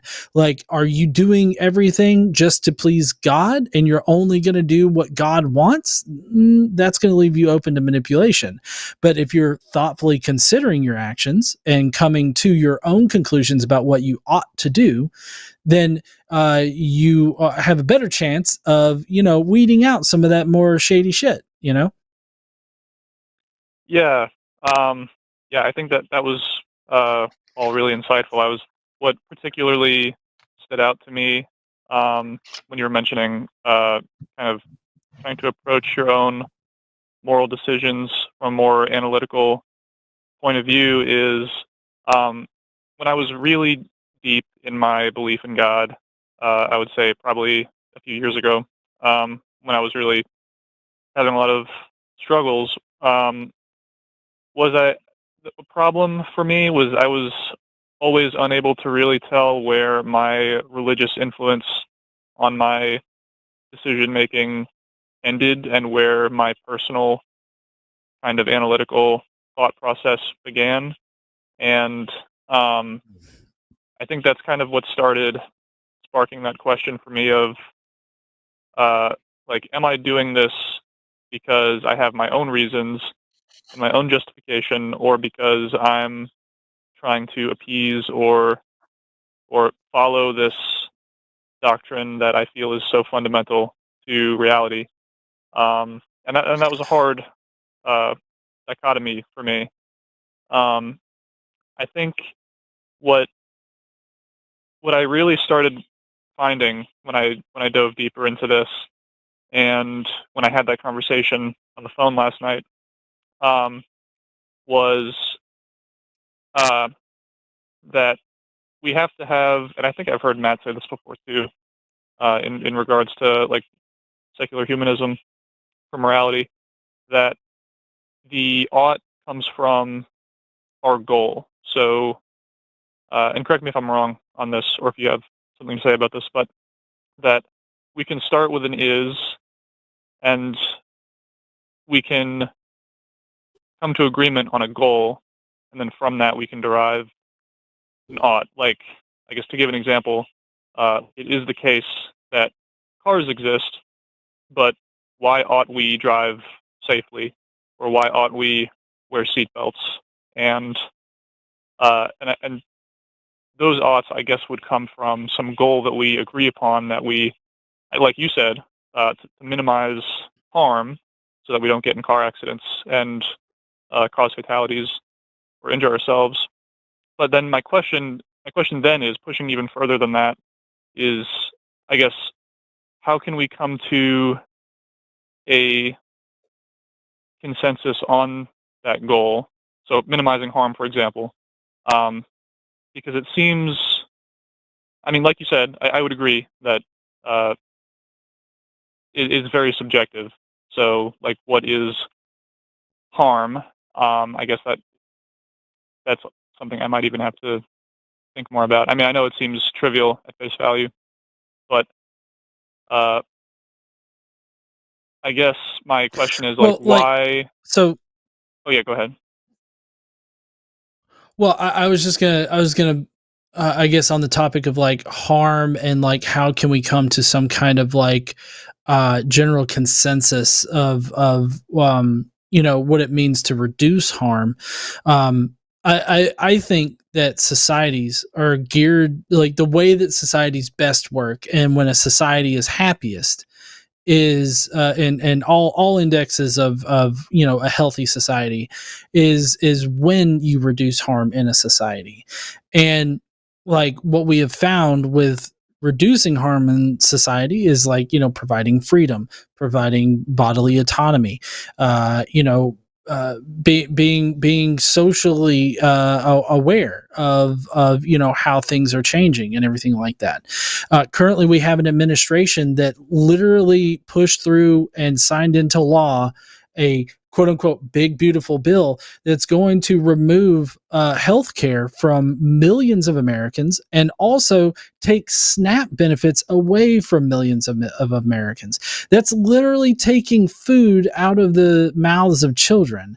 And I think at this point, like, determining what is harm and what isn't harm is pretty cut and dry most of the time, because it's like, is it harmful to take food away from a child that's hungry? I should specify a poor child, because that's who they're taking food away from. A poor child that maybe gets one meal a day, they're talking about taking food away from that one child. Like, that's obvious harm. And so like we ought to feed children. Like, one of the most ridiculous things that both my wife and I agree on, school debt, like school lunch debt, should not exist. Like, kids should not be punished for being human and needing food. Feed the fucking kids. Oh, so sorry. 1 second, everybody. You're fine. Sorry. This is totally not a copyright thing, guys. Very good. I totally understand.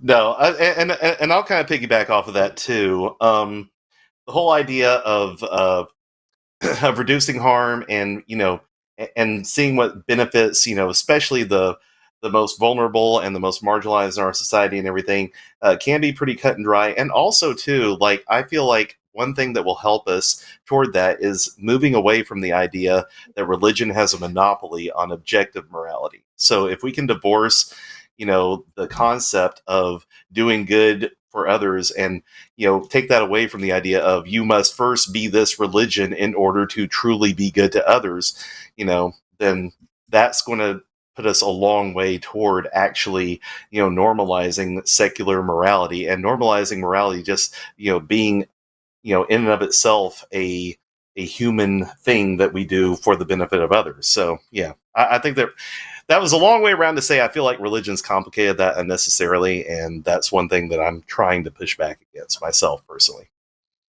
Yeah, I appreciate you saying that. I think, full disclosure, by the way, I just want to say this because I feel like I came across in a way I did not intend. I don't. I'm not trying to say that I don't understand harm, or that I'm saying that I don't know why we shouldn't cause harm. I just want to let that be known. But I guess what I was really pushing at is like this idea of, I agree that harm tells us that, something is imminently threatening, like our health, our safety, our lives. And so that is like a faculty that we all have, which I suppose could be seen as maybe some kind of intrinsic evidence that that we ought not to do or cause harm or minimize harm. I think what my question, like, philosophically boils down to is then, like, why should we be here at all versus not be here? And I know that sounds kind of like a morbid question, but just from a purely, like, I guess, logical or maybe philosophical standpoint, I think that might be what I'm asking, because I think religion, or at least my religious belief, was that, God's existence kind of filled that, or it kind of answered that question of why we ought to be here at all versus not be here at all, since there's this like grander purpose. So so that the only answer would be that we, or I guess, so that the answer to that question would be that we should be here versus that we shouldn't be here, if that makes sense. So I guess I'm just trying to figure out how we determine why we should be here at all versus not be here. I mean, I think that you just make that decision. Like, I mean, obviously, being alive is better than being dead. I guess, in my opinion, I don't see a case where you could make that. You're not being alive is better for you. I think survivability is baked into our instincts, like inside of our lizard brains or whatnot that control us. I think survival is just one of those baser instincts that everybody understands, and I think whatever we can do to maximize, our well being is always going to be in is always going to be good. Now that, I could see somebody being like, oh, well, do you think it was better that Hitler didn't off himself? And it's like, well, I mean, you could point to outlier cases, right? Of those situations of, negative entities in our societies and everything like that. And we have ways of dealing with those kinds of entities, but I think in general, like as a general rule, surviving and living and maximizing well-being is going to be the best way to do it. And again, this is all totally subjective. I can't think of a compelling reason why you would disagree with maximizing well-being. Like, that seems like it would be like a thing that you would want to do. I can't either. So Yeah. I don't think that you'd be. I can't imagine ever being convinced away from that. But like, I feel like that's kind of the part of society, is that, if an entire society decides that not maximizing well-being is going to be the best option, I feel like eventually that society is going to fizzle out and die. And so the one that does maximize well-being is obviously going to flourish. So like, I think that, just on the evolutionary timescales that you're looking at well-being being selected for non-randomly. What are your thoughts, Chad?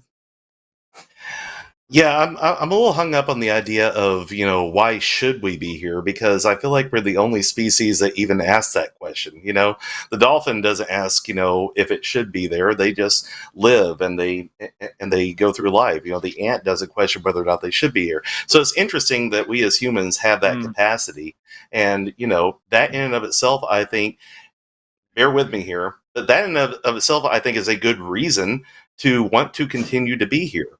Like, we as humans, we have a very wonderful and varied existence simply because of our mental capacity, our capacity for abstract thought, our capacity to make our own reasons for existing.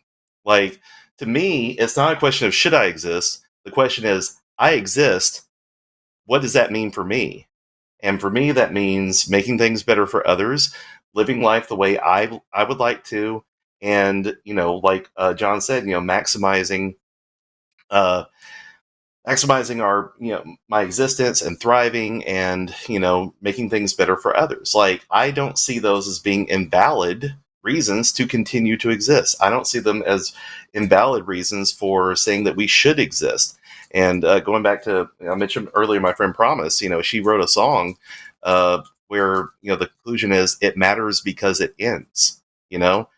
Life matters because we only get, this particular window, and we can make our reasons and we can make our own meaning for existence and saying why we should be here. At the end of the day, the only person that can write that is you. And I would encourage you to do so. Also, you mentioned recovering from religion earlier, at how you had a good talk with them about that. I think this is something else that you can explore with them in more depth and everything on a one-on-one situation. Because, I've known those folks for a while, and they are eminently qualified to, help you work out what that is for yourself without the aid of religion. So I would encourage you to keep doing that too, for your own personal benefit. Yeah, Yeah, definitely, I will. Oh, go ahead. Oh, I was just going to say, I can speak from personal experience, like the Secular Therapy Project. I saw somebody post that in the chat. It's a really great resource. I've personally used it to find a good therapist that's going to help with scientifically backed like therapy. So if you ever find yourself in the need for something absent of religion, regardless of whether you are religious or not, I would definitely suggest using that resource in order to find a good therapist in your area. RFR. Okay, I appreciate that. Well, I'm sorry. Could you say that one more time? What the resource was, so I can just write it down. Yeah, it's recoveringfromreligion.org, and they'll have a link on there, but it's also the Secular Therapy Project.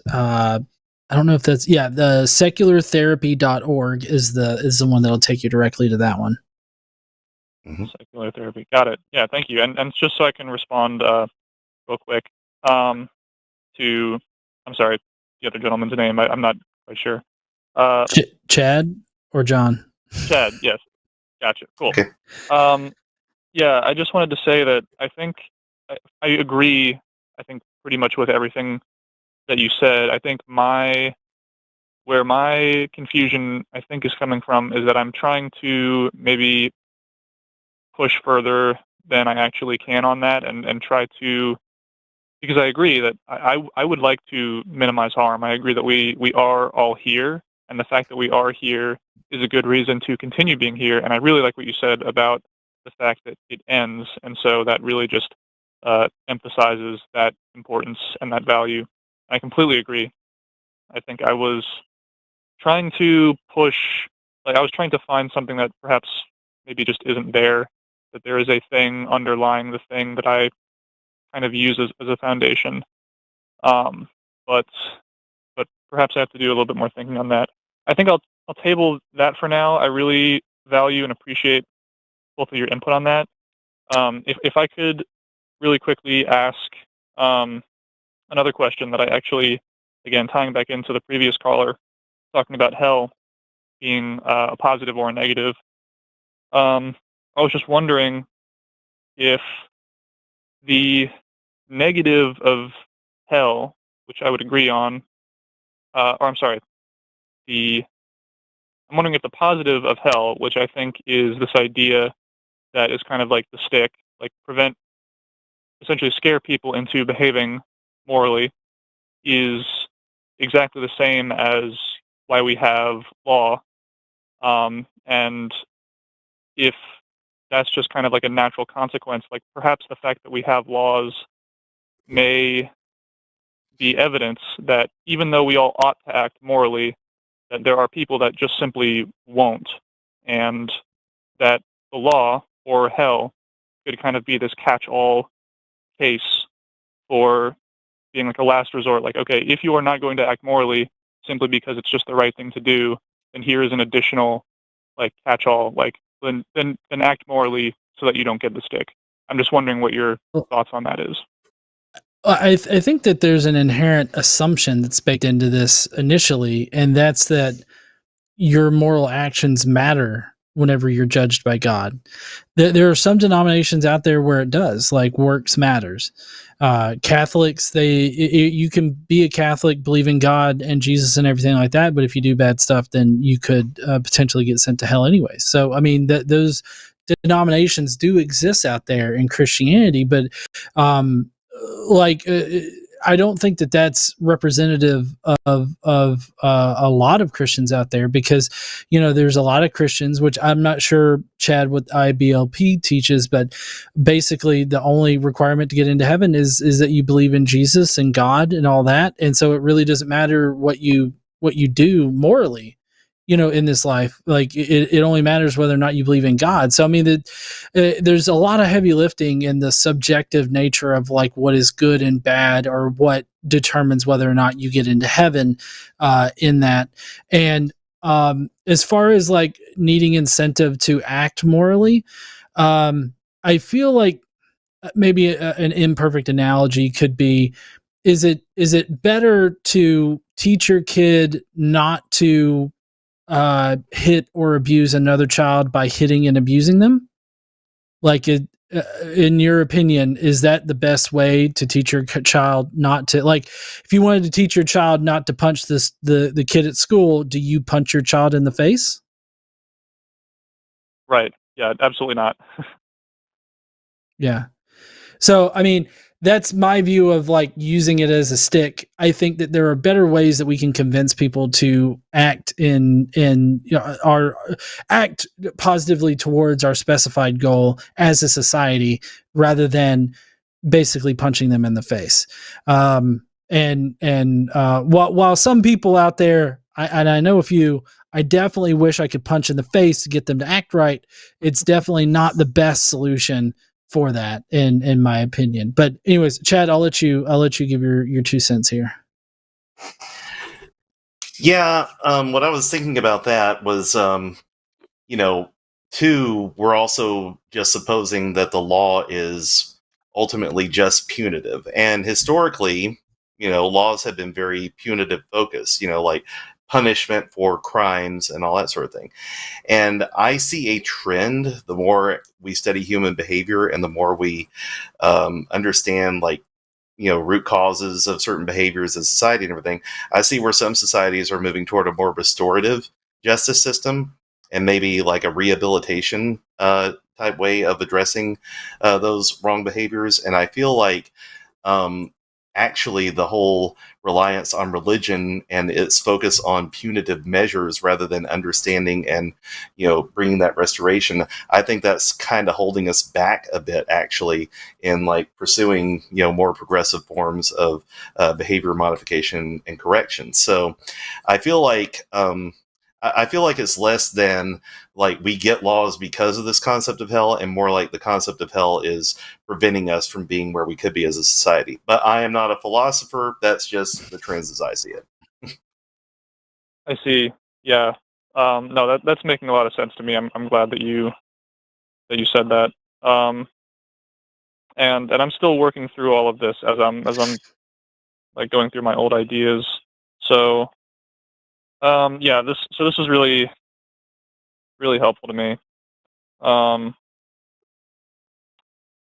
Yeah, I think Okay. I'll definitely check back into recovering from religion, and thank you for that source earlier. But I'm not sure I have any other further questions to add. I think that really kind of sums up what I wanted to ask. Unless you guys have anything further that you want to add to that. No, I don't got anything else. I really appreciate you calling in there, William. This has been a great call. And, if you have any more questions, feel free to call in to any of the shows that we have here on the line, and feel free to ask. Well, everybody here is more than willing to answer questions, especially for someone that's deconstructing. So feel free to call back in. Absolutely. Yeah. Thank you both very much. I really appreciate that. And I look forward to calling in again in the future. Thanks, William. All right. See you, William. All right. You guys have a good one. Yeah. Bye. You too. Bye. Hey, John. Yeah. That was 2 really insightful, like deep conversations in a row. You're spoiling the new guy here. I know, right? These are good conversations, and we got except for Ulrich that we got to hang up. That was fun. I said 2 in a row. Yeah, We don't 2 count in a the row. first Well, the next one, we have Jeremiah calling in from testicular xylophones, which might sound a bit painful. Hey there, Jeremiah. How you doing? I'm doing well. Thank you for taking my call. And you have my sympathies for dealing with Ulrich. Every time they call in, it's the same bullshit. Yeah. I like how we were able to get him to stumble in the very first, like he didn't even get past like verse 1 or 2, like and he noped out of that pretty quick. But anyways, what do you got for us today there, Jeremiah? I'm surprised you got them to hang up. Anyway, I've heard some parts of your background, and every time you talk about it, I do relate to that because I also came from a conservative Christian background. This is to John specifically. Sorry, Chad. Okay.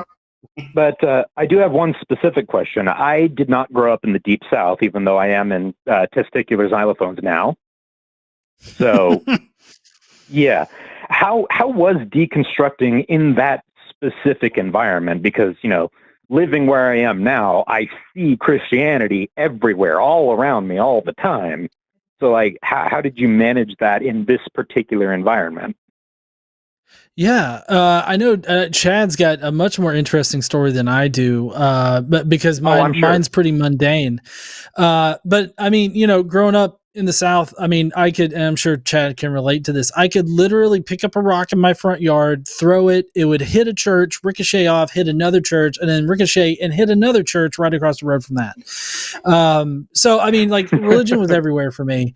And it was like a big part of all my friends' lives. Like, I remember specifically joining a Bible study group that met during the week just so that I could have friends. Like, that was the big draw for me. And like, I would go to Wednesday night church, not for church, but because all my friends were there. And so I went to have friends. And it wasn't until later that I got convinced, like, oh, Jesus and everything like that.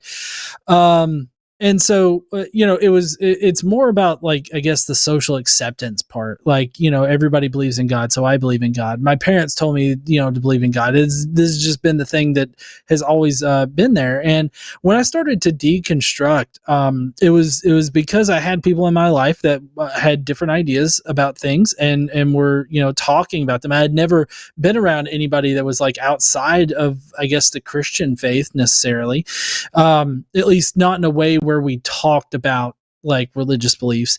And once I started hearing from, these different people about what they believed and why they believed it and everything like that, I started, really reconsidering what I thought and how I'd been brought up, because, I was able to really identify a lot of just like toxically masculine things that I had been taught that was just ingrained into me because of the fact that I grew up around rednecks.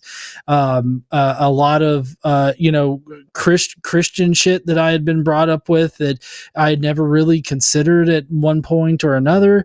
And, once I started examining all of that and really, really listening to myself when I was talking about it and not actually believing myself, that's kind of where it kind of came crashing down for me. And I know once I stopped believing, like, I was pretty fucking vocal about it, like, because of the fact that, like, this was just something that was never talked about around me or, anybody that I knew. So, like, I was pretty vocal about, hey, yeah, this is all bullshit. Like, you shouldn't believe this kind of thing.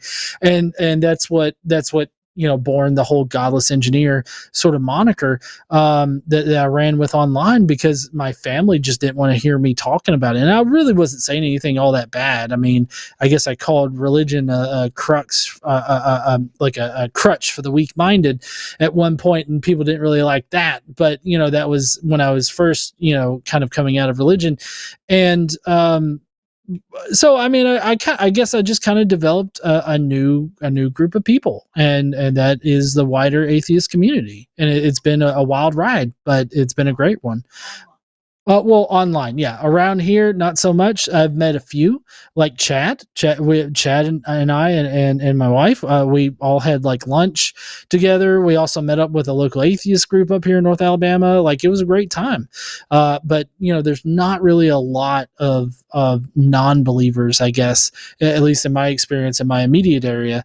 But anyways, enough of me. Chad, what do you think? Yeah, I feel your pain about the whole you could throw a rock and ricochet off of 5 different churches, because, yeah, my dad probably started several of them here in Alabama where I live. But it's, he was a bit of a serial church planter. But, yeah, that was something else I found out, because, growing up with Christianity being so normalized and it just being such a part of everyone's life, one of the main questions people ask when they get to know you when you first meet them is like, well, where do you go to church? And that's a perfectly normal thing to ask here in Alabama. I've actually had that question asked to me as I was making a pit stop going to the American Atheist Convention. And that was an awkward conversation. But But but I'm very open about it. I'm just like, hey, look, I don't go to church. I'm an atheist and everything. But if you do, hey, props to you. That's not for me. And I did find out that for a lot of people, especially here in the South, it is a social thing because a lot of the churches here specifically try to be your entire social network.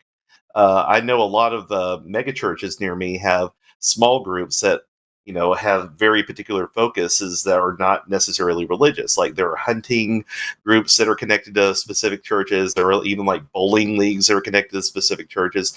And what this does is it limits your social network to just the people that exist in these religious spheres. And that was something when I left Christianity, I found out very quickly you have to rebuild from the ground up. Because you no longer have a church where you can just find a whole bunch of friends that it turns out you were mostly just friends because you read the same book. So I found connections through other things, even outside of the atheist communities. Like I got in with the local theater community. That's a huge interest for me. I've gotten in with the other interest groups, here like video gaming and, general or board gaming groups here in where I live in Alabama. And I was able to establish friendships and connections through mutual interests that were outside of the larger context of whether or not I believed in a God. So at first, I kind of felt rudderless, but then when I started like picking up like, oh, but I can make connections with people in other contexts, and it doesn't have to be whether or not, I am a Christian or I'm an atheist or what have you. That to me is what has, brought about some of the most, meaningful connections for me. And I still love my secular groups, and I still, like you said, I've been to the one, been to one with you, and I've been to other secular groups in my area, and I love to support them. But I enjoy the freedom that being outside of a church context brings me, and who I can associate with and who I can connect with. Okay, yeah, that makes a lot of sense to me. I do relate to parts of that. Like there was a brief part of my childhood where I was in Texas. It was about a year, and during that year, I was in a creationist small group. So yeah, I relate to that a lot. But it's also interesting hearing the differences because it sounds like you guys came to your deconstructions through different means than I did. And that's interesting to hear. And that's basically what I was calling about, to, hear where your journeys ended up. And also, I watched Shiny Happy People twice when it came out. Stomach churning, but very important. So yeah, thank you for contributing to that. Thank you. Hey, and if it makes Philly better, I'm okay. I always tell people because they're just like, "Oh, you went through a lot." I'm like, "I'm good now, guys. It's fine." I'm like, I still want to, stop the cult, and I still want to push back against all the harm. But yeah, I really do appreciate that, and thank you so much for your support. Oh, you're welcome. And I hope this isn't your last time on the line. Great channel. So I'll definitely be recommending Chad. So. Okay. Definitely do so. He's been great so far. Have a good night, you guys. All right. You too. And we'll see you later there, Jeremiah. All right. Thank you. All right. It took every ounce of my self-control not to say bye at that end. Okay, I'm just telling y'all right now, like I wanted to say bye, but I was like, I've already said it once, twice, something like that. I shouldn't do it. I was thinking of it, and I purposely didn't. I was just like, usually bye first. Don't do it. All right. Well, that's all the calls that we have for tonight. Lines are closed, so we do have super chats to get to, and so let's get to those real quick. We normally swap off, so I'll start off, and then you come in right after me on the next one there, Chad. First up, we got $5 from the Atheist Mechanic, who's got a cool-ass snake up there. I call it a nope rope, but, to each their own. I grew up in the Methodist Church, used to be United Methodist until they allowed gay pastors, while looking forward to sharing my story at NanoCon. Oh, cool. You're going to be at NanoCon? That's awesome. All right. Hey, definitely find me so we can take a selfie together there, Atheist Mechanic. And speaking of, the atheist mechanic gave $5 again, and I get to see that cool snake again, and says, a legit God would have left a book that wasn't open to interpretation, needed to be studied, written in dead languages, etc. And I wholeheartedly agree. Yeah, you know how much harm God could have reduced if in his perfect book he just said, hey, don't fuck kids, women aren't property. Like, just those two things. They could have done it in one of those commandments where God is stroking his own ego. He could have been like, also don't fuck kids and women aren't property. You know, just whatever. Well, it's like I tell people, I'm like, D&D has had like 6 editions now. We could use another edition of the Bible if it's real.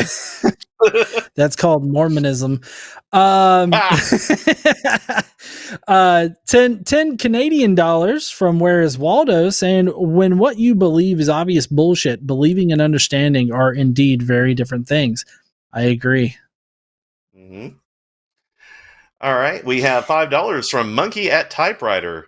Picture actually a monkey at a typewriter.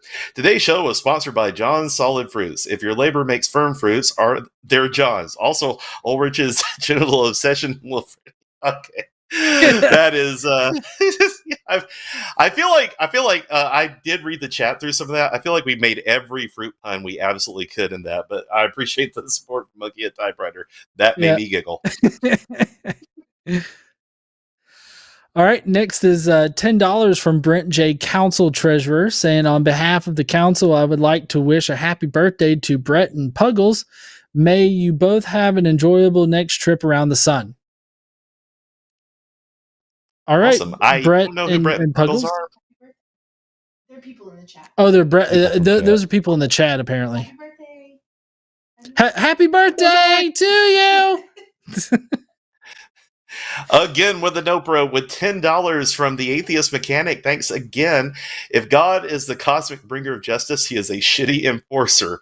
100%.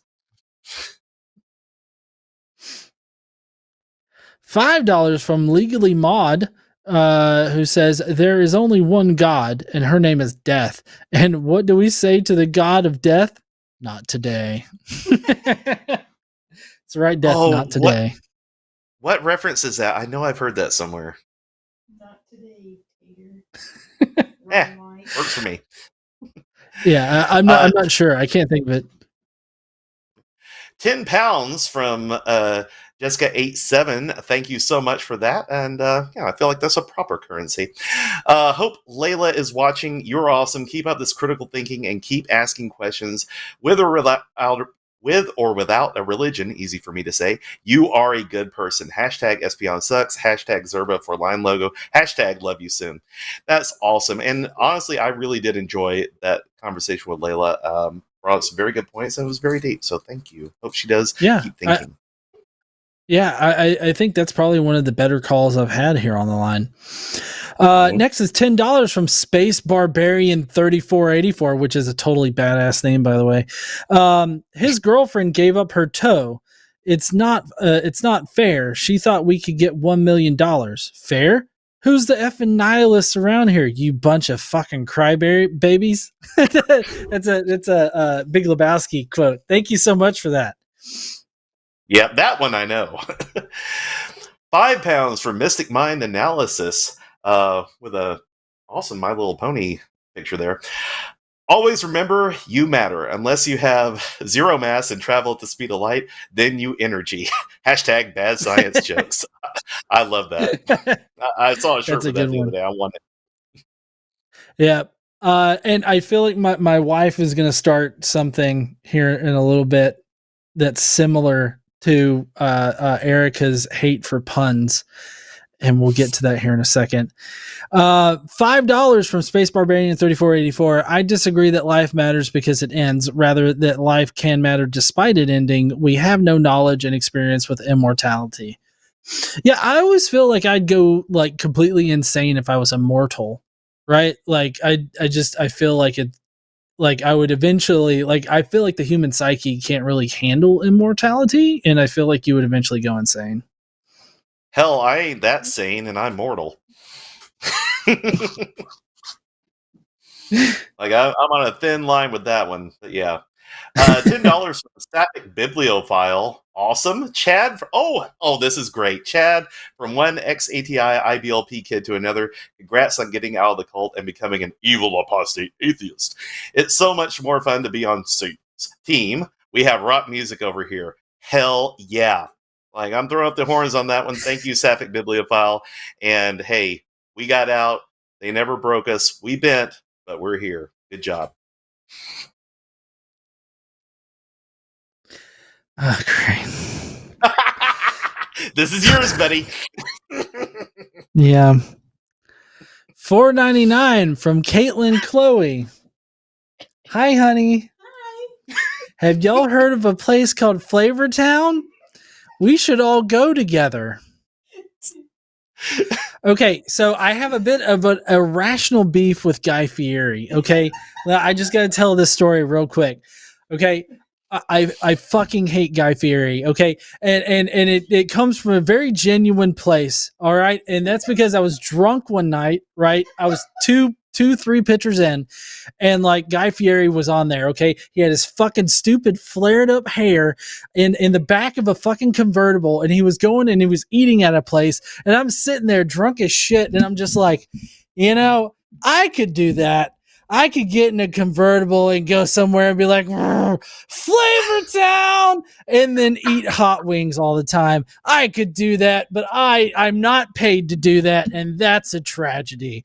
And so ever since then, I've had a secret beef with Guy Fieri, and it's not a secret anymore. It's all because all he fucking does is host shows where he eats food and he just screams, Flavortown!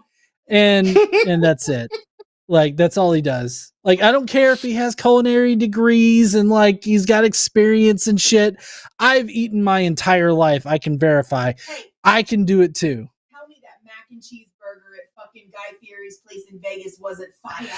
I mean, yeah, it was, but he doesn't manage those restaurants. He just lends his name out. Right in front of his favorite spot. They just put a sign up where it said that his favorite spot was. Anyways, Good burger. yeah. Look, he gets to designate the flavor towns. We don't, okay? And I'm okay with that. I mean, the fucker is everywhere. We were in Georgia to visit my parents. Fuck, we accidentally went to a diner that had Guy Fieri every fucking where. We were in goddamn Hawaii, stopped at a random shrimp stand on the side of the road. Fucking Guy Fieri was like a picture of Guy Fieri was there because he visited it. Like, the motherfuckers, he eats everywhere, and I'm just saying, like, I could do that and get paid the same amount as him. Well, I'm in the wrong gig, but oh well. Speaking of gig, $5 Canadian from Impish Misconception 7762 rather.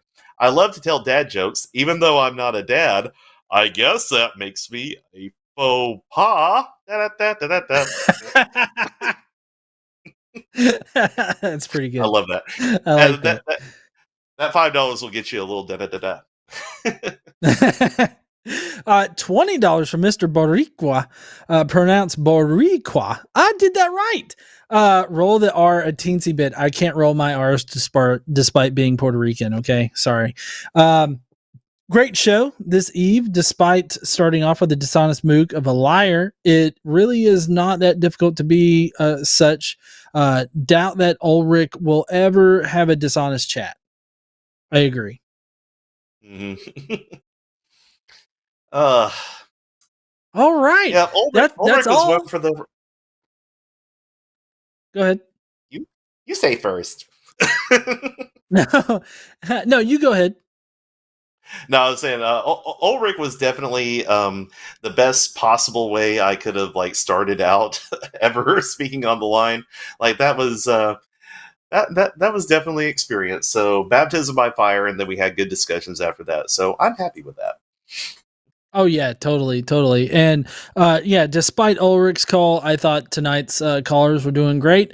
I do want to emphasize everybody to tune in the rest of the week. We've got shows starting at 6 p.m. generally, with the exception of TACIS that starts at 2 p.m.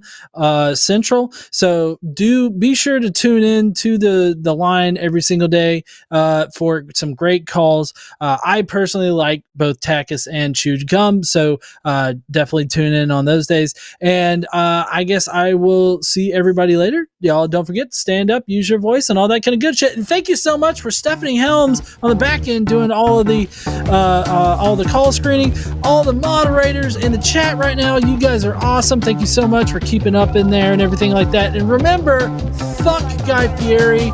Let's turn that into a chant.